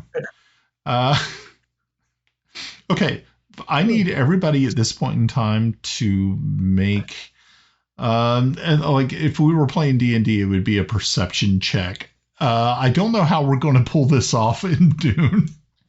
I think it's going to be. I know there's a way. Where can I find the character? So I have a focus of attention to detail, and Okay, it is that's under good. the skill of discipline. Okay, that's cool. Okay, so yeah, the skill of discipline that would definitely play into it. And then I guess you could pick Danger uh, sense? danger sense would be really good. Do you have that? I do. Oh shit. Okay, that's Mhm. cool. Okay, now we're learning something new here because we've never done this. We've never done a perception check. Okay, so how do you want to try to do that? And I mean, everybody can try it if you have something With duty. that would work. Okay, so duty would definitely work. And what else? And the understand. And understand. Okay, cool. All right, good deal. Okay, so you are going to need to. I'm going to set the difficulty at 3. Okay. And remember, you also have, I think, was it 4 momentum at this point in time to spend, or was it 5? So I'm going to spend. I'm going to roll. We had 3, I thought. I'm going to roll we're 3. 3. Okay. I thought it was 4. I thought you had 4. Are we all rolling this? No, just me right now. Yeah, we'll see if. Okay.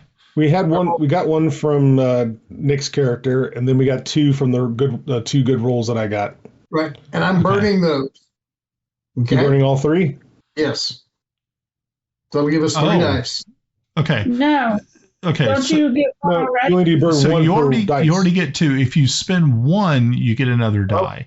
If you spend 2, you get 2 extra die. Okay, so we will spend 1. Okay, so you get an extra die. Okay, cool. Right. Cool. Am I using a focus? What is a focus? Up at the top. So in the focus, it's in one of your Down at the I had my, New skills. I had my character sheet open here for a minute. There, it would be number. Yeah. You'd be using understanding. Yes, I will be So using. if there's a focus in one of your skills, you say yes. That would work. So that would bring it down. Instead of 3, it would just make you only needed 2 successes. Okay. So what did I? So let's see. So you got 2 successes. A 0, a 2, and a 1. That's 3 successes. No, 15. So the 15 was not a success. The So I got 2 the 3 would have been 2 successes.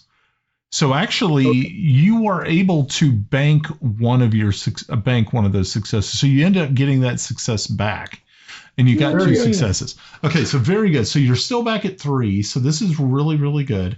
But Yadek, as you were sitting there, you hear something that kind of makes the hair on the back of your neck sort of stand up, and it sounds like a suspensor field on a small object. Actually, and the object, as you see out of the corner of your eye, is a hunter seeker, and it's literally heading right towards Zask. Okay. Great. I grab Zask and throw him to the floor. Okay, so Not what I would have done, but okay. Well, Okay. what would you You're have? a mute, Nick. No idea, but that wasn't that. Do any of us? I mean, other people can go ahead and try to, if they saw it. Could I use battle tactics as a skill focus for this, or is that a little bit too focused on being in combat? Yeah, I would think that would be more of a combat situation instead of just seeing or observing something. We have a secret. How do we decide if we can see the seeker needle or not? Well, it's going to end up in me because I'm covering him up. I'm on top of him. Right. Yeah, but do we see it? You'll see it in just a minute. You'll see it here in about 15 seconds. What? Or less than that, actually. Okay, so without any understanding, the rest of you are just totally caught off guard. Yadek literally launches himself across the tent and tackles We're going to have to make a roll for this one as well. I have specialization in unarmed combat. Oh, perfect. Okay, cool. So that's good. So it's going to be 2 successes. So figure out how you want to go ahead and do that. Okay, it's going to be battle. Okay. The drive is No, duty. you have. Yep. Battle. The drive is duty. Drive is Okay. duty. Okay. He said duty. I'm going to burn 2 dice, which means 3 points. Right? No. Okay. So if you burn 1 momentum, you get another die. Right. If I burn 3, I get 2 more. You get 2 more. Yes. Right. So that's what I'm doing. So Okay. we're going. Do you have a You gonna focus burn all in three? battle? In other words, I'm going from 2 dice to 4 dice. Right. Okay. Okay. Are you using a focus? Yes, I am. Okay. So really, that just kind of brings it down to 1 die. But okay, go ahead. So make your rolls. Oh. Oh. Made Yeah, You gotta, but you got a natural 20 on one of those too. Ouch. Okay, so you were able to make, let's see, so you only really needed 1 success. So you were able to bank 4 momentum, but you get a complication. And this is where the complication is going to come in. Yes, you are able to save him, but you are indeed stabbed by the Hunter Seeker, and it delivers its poison payload into you. Mm-hmm. Over to Okay. Golly. Okay. So the rest of you know, being that you are a part of a house and you have been guarding and a heir to the throne, you realize that hunter seekers are used by assassins and they have to be operated by someone nearby. So someone has to be nearby that is operating this thing. You know this. But right now, Yadek is in really dire straits. The poison is of the killer type, and he is looking very, very bad. Zask sees this thing literally sticking out of the back of your shoulder blade and is immediately like, oh, very, very upset about the whole situation as he tries to kind of wriggle out from under you because you're kind of laying on top of him. And you're right now paralyzed. You have no way of being able to stand up as the poison is very fast acting and it will definitely kill you. Okay, go ahead. What you guys got for me? Okay. So, observing this play out right in front of my face, observing the device that's used, I'm going to come over immediately and administer an adrenaline shot straight to our advisor, and that should that's going to take away any sort of physical impairments during the scene. Okay. Okay, so what that does is it removes. So what that does is it just kind of counteracts the 20, the complication. Yeah. Yeah, I think it eliminates the situation at this time. Okay, for this scene. Okay, cool. Yeah, mainly it says use an action to remove the effects of any physical complication from any PC or any player in zone. Does not fully remove it. It returns at the end of the scene. Used once per character per scene. Okay. So it's a delay. Okay. So yeah, once that happens, once the scene ends, then of course it'll start taking its course. So we're gonna have to try to find some way of being able to counteract that poison. I don't know if you have something. I don't know if there's something special you have. Eventually, at this time would be identification. to see if I might have an antidote, or maybe Zask has an antidote or something. Being that he is in the smuggling business, he may be aware of these items. But investigation on my part to figure out exactly what type. I think you already said it was kind of killing, but I don't know if Dr. Soon knows that just yet. Right. But I didn't know if other people wanted to take immediate action in chasing after or searching for the driver of the flying bug. Yeah, as soon as I notice the hunter Flying bug. seeker, I throw on my shield unit and I draw my sword, and I want to step out from the and immediately start scanning the area to see if I notice any like obvious place where someone could be hiding close enough to be operating a drone. Okay. I'm gonna follow, doing the exact same thing, but I have decisive action and composure. So scanning and looking. I was gonna ask if battle tactics would help in this situation. Seeing like a place with good cover that's close by. Yeah, it would work for that. Okay. So did the needle come from did the needle come from this direction over here? Wow, crud. Stop it. It came from this area over here. All right. That makes If sense. I'm using a able to see focus. Sorry. No, that's fine. If I'm using a focus, that's 3 dice, right?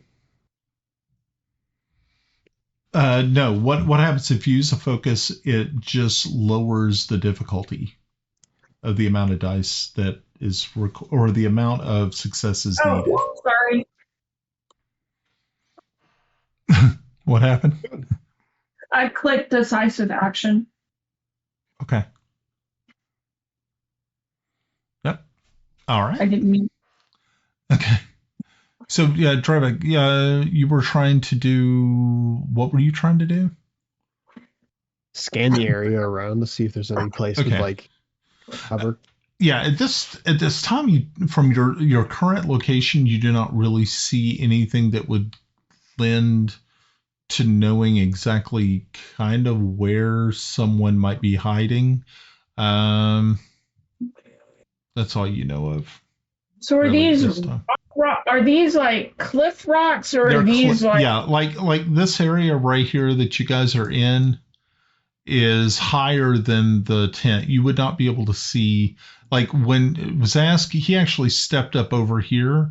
There's like a little plateau sort of thing there, so he could look down on the landing zone where you all appeared at. So how tall are these rocks? 10 feet, 15 feet? About 10 feet. Yeah. So you couldn't see the tent from the ground? You could not, from your location by the ornithopter. No, you could not. All you could see was. Do we know if these secret darts, do they have like a some kind of like camera or? Yes. Yeah, there is actually there is a camera that so that they can actually see their target. But the thing is though, with these hunter seekers, if something isn't moving, if the target isn't moving, it's extremely still, the camera doesn't really work that well. It really picks up on movement. Yeah. Nick, what do you have in your hand? He has a sword. Cool. A big sword. Cool. So okay, so did our good doctor he pull out the secret dart? Yes. Okay. I would hope so. I'm going to go ahead and just in case, I'm just going to go ahead and I'm going to cover it. So I don't know enough about secret darts myself, out of character, if these can be used multiple times in one go. Usually when they deliver their poison payload, then they return back to the assassin that set them. But at that point in time, like I said, Yadek jumped over, saved Zask's life, and and then the good doctor ran over real quick. And so, like, it probably about that same sort of moment, you could have ran over very quickly and grabbed the hunter seeker. Now, remember, it also has that suspensor field, so it makes it kind of slippery. But being that it was stuck in Yadek's back at that point in time, you were able to get a good grip on it. So now you actually you have it. Okay. Yeah. Yeah. Yeah, I'm definitely going to cover it up just in case the guy's still Quick watching. question: do you want to release it so it goes back and you can track it? Because the person may not know exactly fully what happened. Yeah, I was thinking that, but it sounds like it's once it's done, it's range of up to 50 meters. So range of 50 meters. Yeah. And I don't think that it works that way. I think it's a one shot, one kill, or fire and forget. Oh, I'm sure you could do that. But so yeah. Brian, you're saying we can let it go and follow it? Yeah, I mean, you could if you want. I'm going to make that canon for okay. my game. I'll tell you what, I'll let go of it and I'm going to follow it and I'm going to be stealthy about it. Okay. So what it does is it starts to make its way back out. And once it gets like over to this part of this rocky wall, it goes over the rocky wall and you lose sight of it. I can't keep up. Okay. I didn't think so. It's gone that way. So I'll let Dravek know and our lady point that's that way. Okay. So. All right. I move to. Can I jump down this 10-foot gap? You can. Yeah. I mean, you can give it a try. I mean, it's 10 feet. I would say that if you were going to, you could definitely roll for it. The difficulty would be 1, or you could just run around to the side there or whatever, and whatever you want to do, whatever you'd like to do. I want to try jumping down just in case we lose it if it moves too fast. Okay, so like I said, there was this little platform area right here. So you could actually like easily probably jump down from there to there. And being that you saw it over here was the last time that you saw it before it kind of ducked down behind that rocky outcropping. So. Well, I got a 11 and a 4. So I got 2 successes, I think. Okay, 2 successes. You only needed 1. So you get to bank 1. So now you're up to, was it 6? I think you're topped out at 6 momentum. So that's pretty good. All right. So Dravek, as you slide down there and come around that corner, you can actually see that the hunter seeker is now over here and it is starting to go over that outcropping. I'm going to keep on moving towards it. Okay. So as you sort of make your way right here, there's like a little depressed area that you can easily fit into. And I'm going to just kind of move you over there real quick. And you're standing on top of this hill and you can see now the desert beyond, and you see that there are 2 figures that are down here. One of them is holding a machine, and he's kind of looking into it as the hunter seeker starts to make its way back towards it. The other one is looking up at you, and this guy right here is looking at you, and he looks very, very surprised to see you looking down on him, and he quickly just reaches over and hits the other guy on the shoulder and points up as both of them are now looking at you.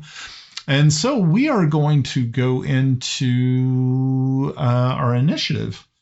And initiative's weird here. So, and I think the way we did it last time was we were using everybody's movement to kind of set the score. So whoever had the highest movement would get to go first. And I can't remember who had the highest movement. So we'll have to remember, if everybody remembers their movement scores, you can let me kind of know and we'll figure it out together. Dravek only has 4. Okay, so Dravek has 4. Okay. Well, that's okay. Nothing wrong with that. I'm sorry, I only have 5. Understandings, actually. Oh, okay. So Dravek has 5 in movement. Who's anybody higher than 5? But I'm not there.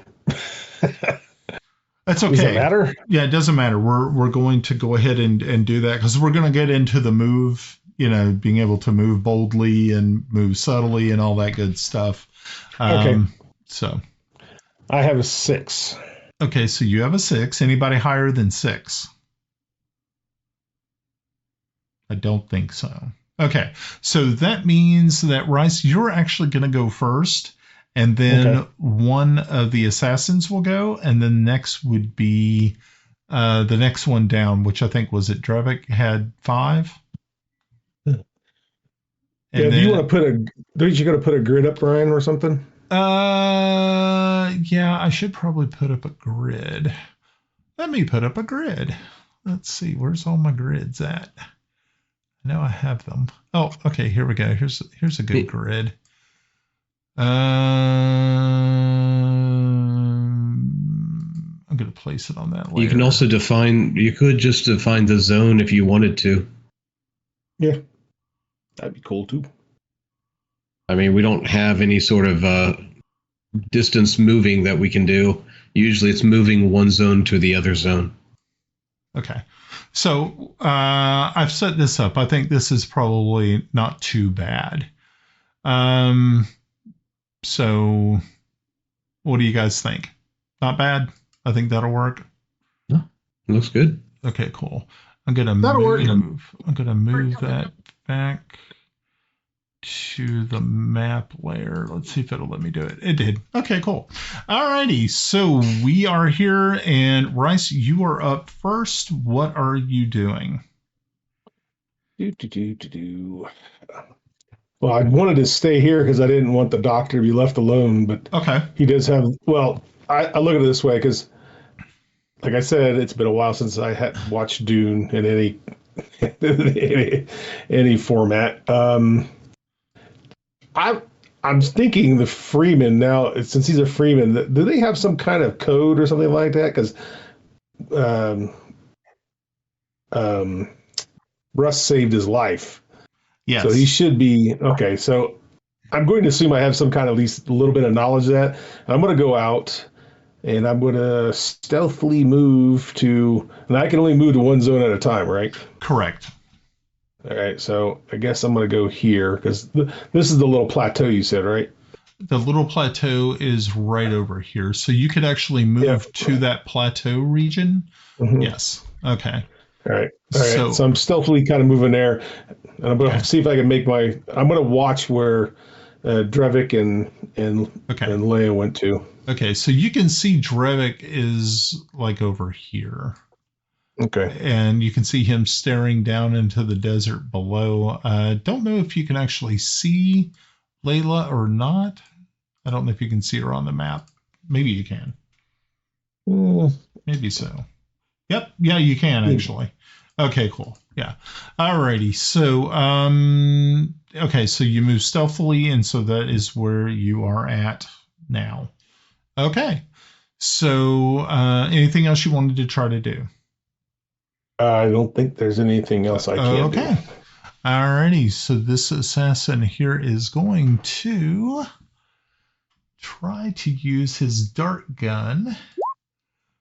Yeah, good old dart gun. And he needs 3 successes to be able to hit Dravek. So I am going to spend 3 threat to add 2 more dice. So let's see if I can actually do this. So he is going to use battle. And we're going to use power. Okay. Submit. And we're going to use 4 dice. And boom. And we're not using a focus. Nope. No, because this is not an assassination. So we're not using a focus. Alrighty. So he needed 3 successes and he was able to get 1, 2. He got, let's see. Whoa, hold on. He got more than, he got 5 successes. He got 2, 2, and a 1. So yeah, so he ended up getting 5 successes.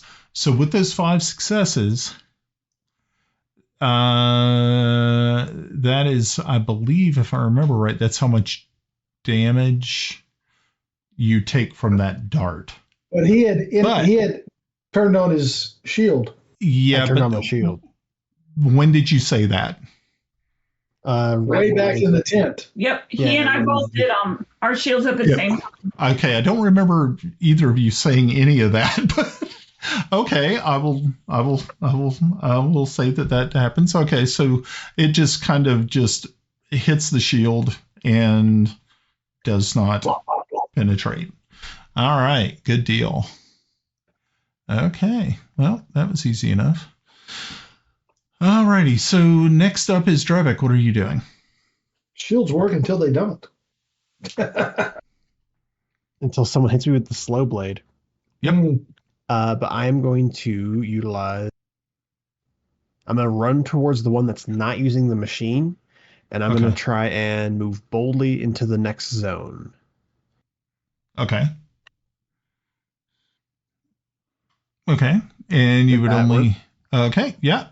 You'd only need, you would to move boldly. You would,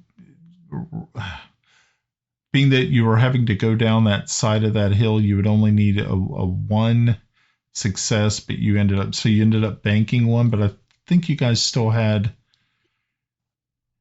I think you have 6, which is like the total. You can't go over 6. Yeah. So okay. So cool. So okay, so you were able to make that move. You moved down there, and now you can move boldly to attack. Which one are you attacking? The one who's not using the machine. Okay, so that's that guy right there. Okay, go ahead. Okay. Let's see. Oh, so okay, so you got 1 success, and critical fail. You got 1 critical fail. So yeah, you were able to successfully hit him. Well, actually, you needed. I think was the difficulty to hit. But did you have a focus that you were using? Yeah, I was using long blade. Okay, cool. All right, so it would bring it down to 1 success, but you did get a critical failure, which means you are going to get a complication. So when you went to do that, this one right here was able to take the time. How do I want to play this?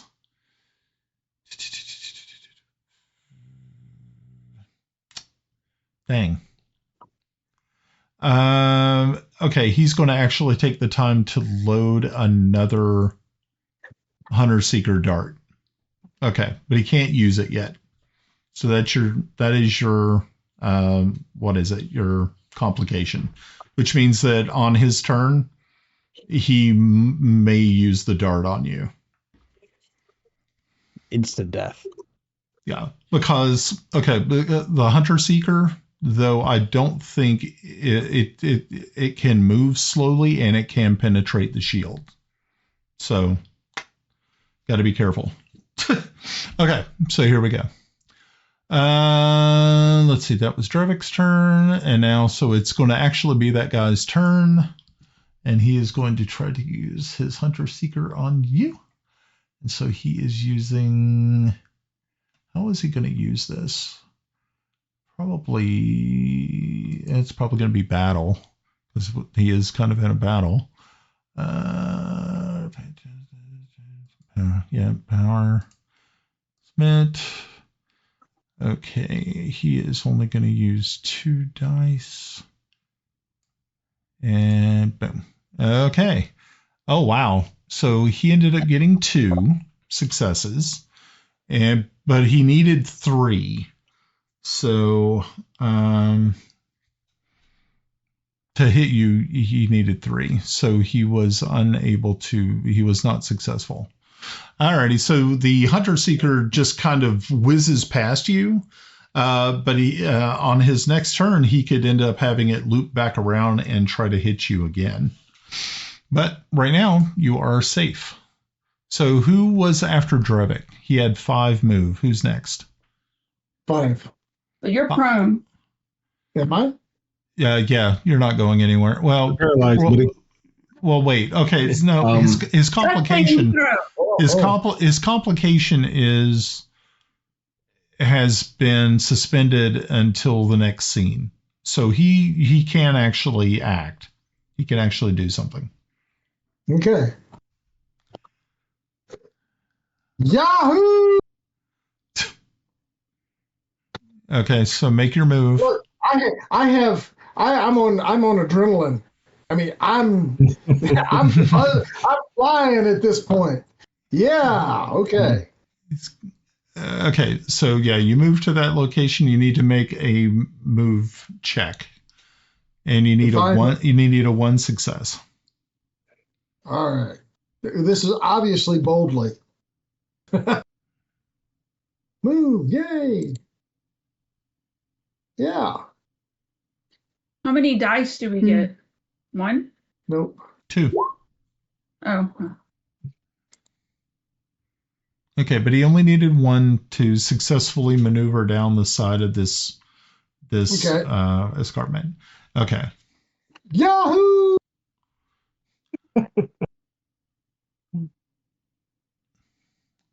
Okie dokie.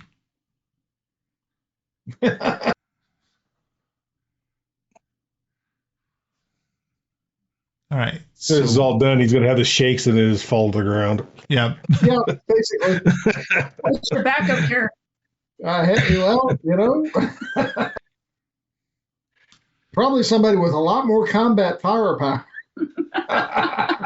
Okay. All right. So what are we doing? Who's Number 4? Who has 4 movement? Yep. Who's 4? I have 4.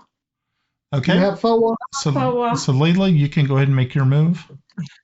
Can I go up the cliff right here? Oops. Where are you going? Can I go up that? Yeah, you can. You can. Yeah. Oh wait, no, I can't. There you go. That's as far as it'll let me go. Well, that's because you can't. Oh! Okay, I'm assuming I got to do something for the climb. Yeah, you'll have to make a move. Yeah, and you'll need 2 successes.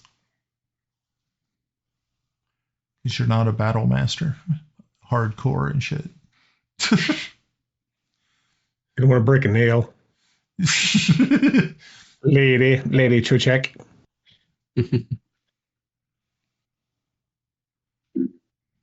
Yeah, that would go under that. Oh. So my face first down the hill. I'll flatten your face. Okay, so yeah, you literally tumble off of it. I'm going to say that you end up like over here. You end up like rolling off to the side, and you are now prone, pretty much with your face in the sand. Your next movement, you won't be able to make a bold move. You would have to just make a regular move, which means that you would, like, if you were going to move into this area here, you will have to just make a simple move next time, which means that when you did make that move, you would not be able to follow it up with an attack because of a bold move. So, yeah, you took a pretty nasty fall. You're laying there in the sand, going, spitting sand up. I'm mighty. Huffing the spice out of the ground. she's doing lines of sand. It's like the sand. All right, who's next? It's not how they collect dust. Okay, so who's next? Threes. Movement of threes. Okay. I think I might be next, but I was curious. What is Zask's move? Zask's move. Hold on one moment, and I can tell you. Run away! Run away! There he is. I did have one for him. Look at me being all prepared and stuff. Ain't that crazy? Okay, so his move is a 6.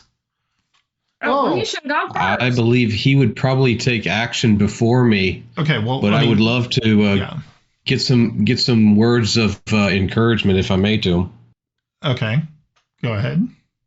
Just mainly spilling out to him that the fellow who just saved his life is not fully healed. He is running on chemicals that he will eventually fall. Please aid him and help us defeat your foes. Okay, so he just says I don't believe I actually have anything to counteract this poison, but what we can do is we can give him a copious amount of spice, which may help. Oh, yeah. Hey, we're going to shoot this shit up. All right. Okay, well, let's take care of the threat first, and absolutely we will look at that as an alternative and see what we've got in our stores that we brought with us.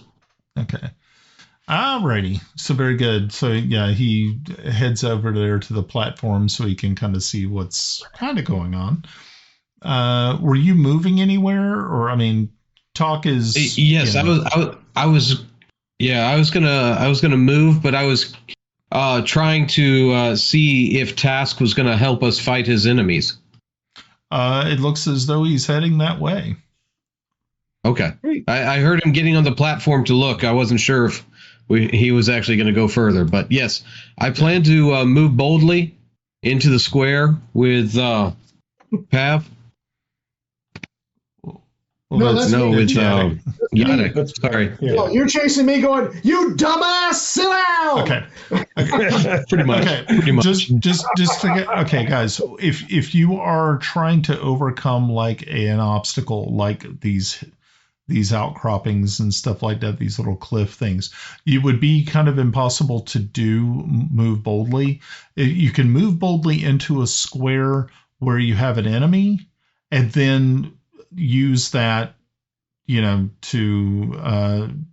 make another attack. Right now, you couldn't do that. Okay, just to clarify. Okay, cool. So just a regular move. Just a regular move, and let's see how you did. Okay. Yeah, I want to see if you fall down there and a 2 and an 8. He's good. Okay, I guess that's probably pretty good. Is your character sheet not working? I mean, that's okay. I think this is my first roll of the evening. Oh, okay. Oh, and he didn't crash the doctor. Yeah, he didn't crash an order. That was nice.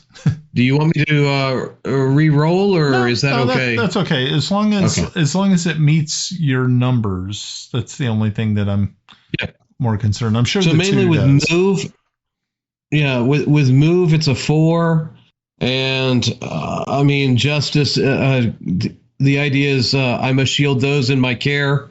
That's a 6. So I mean 10 is what I needed to. Okay, cool. Hit up. So most likely, I think the 2 would have generated 2 successes for you because it's under the 4. Okay, So, but you guys are already topped out on momentum, so there's not really much that you can't bank anything else, unfortunately. Okay, very good. You did good. Alrighty. So I think we are back up at the top of the movement, which is Rhys, correct? No, I think is it Dravek? Yeah. No, I think your move is higher than his. Oh, was it? Okay. All right, cool. All right, I'm going to move into the next space, and I think I can get there, right? Through there? You can get there? Did you want to go over the side there? Yes. Okay. Yes, cool. Please. Okay, gotcha. And can I see the our two adversaries? You can see them. All right. So I'm gonna pull out my. Hold on. Get my character sheet back out. Oh, come on. I pull out the M240 Bravo.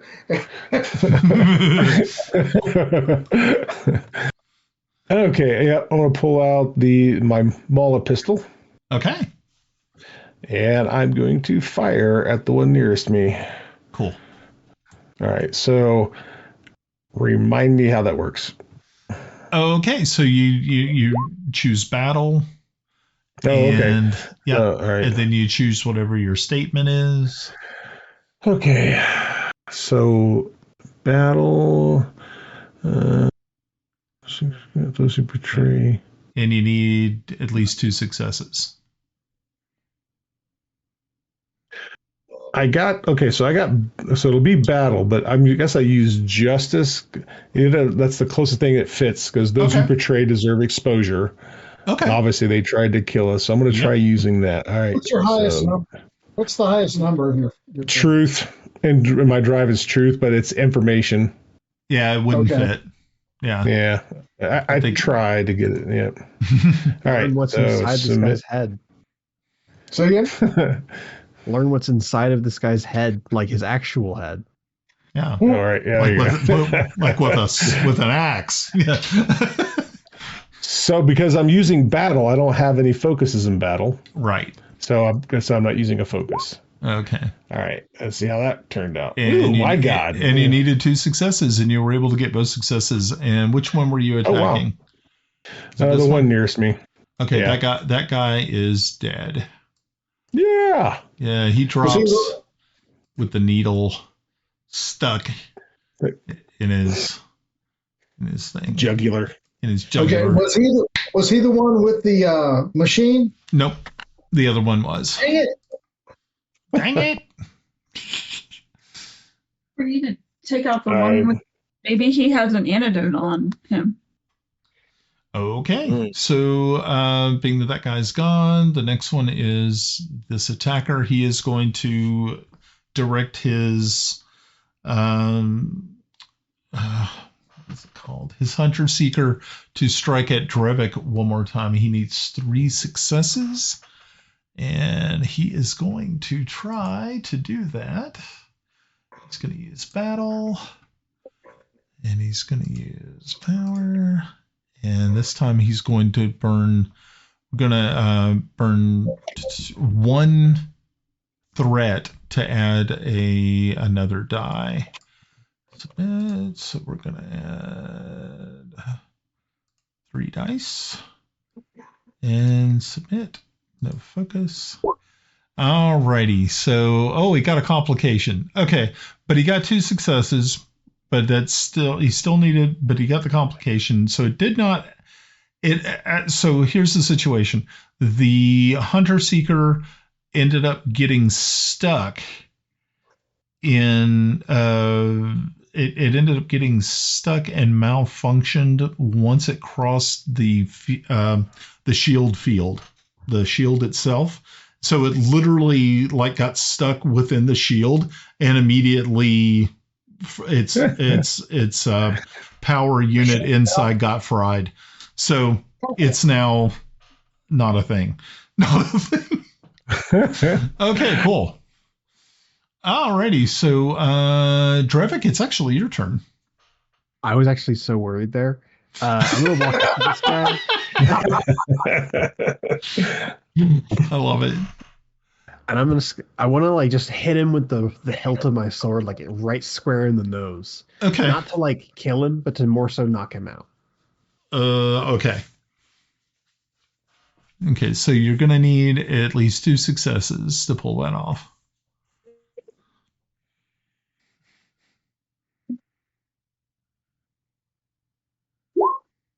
And I'll use battle tactics focus for this. Very cool. Okay, so so you were able to smash him like across the bridge of his nose and knock him out. So he is now incapacitated. And we're out of combat. Yay! And so and you can hear calling over the sands in your direction. You can hear Zask calling out to you. You saved my life. I make sure that you get to the place you're looking for, and we ride the worm.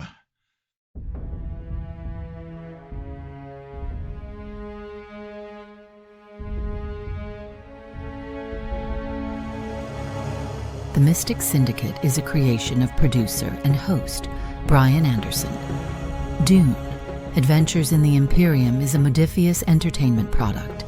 The Moon Secret is a custom content adventure created by Brian Anderson. All questions or comments can be directed to our email at tmsynd@gmail.com.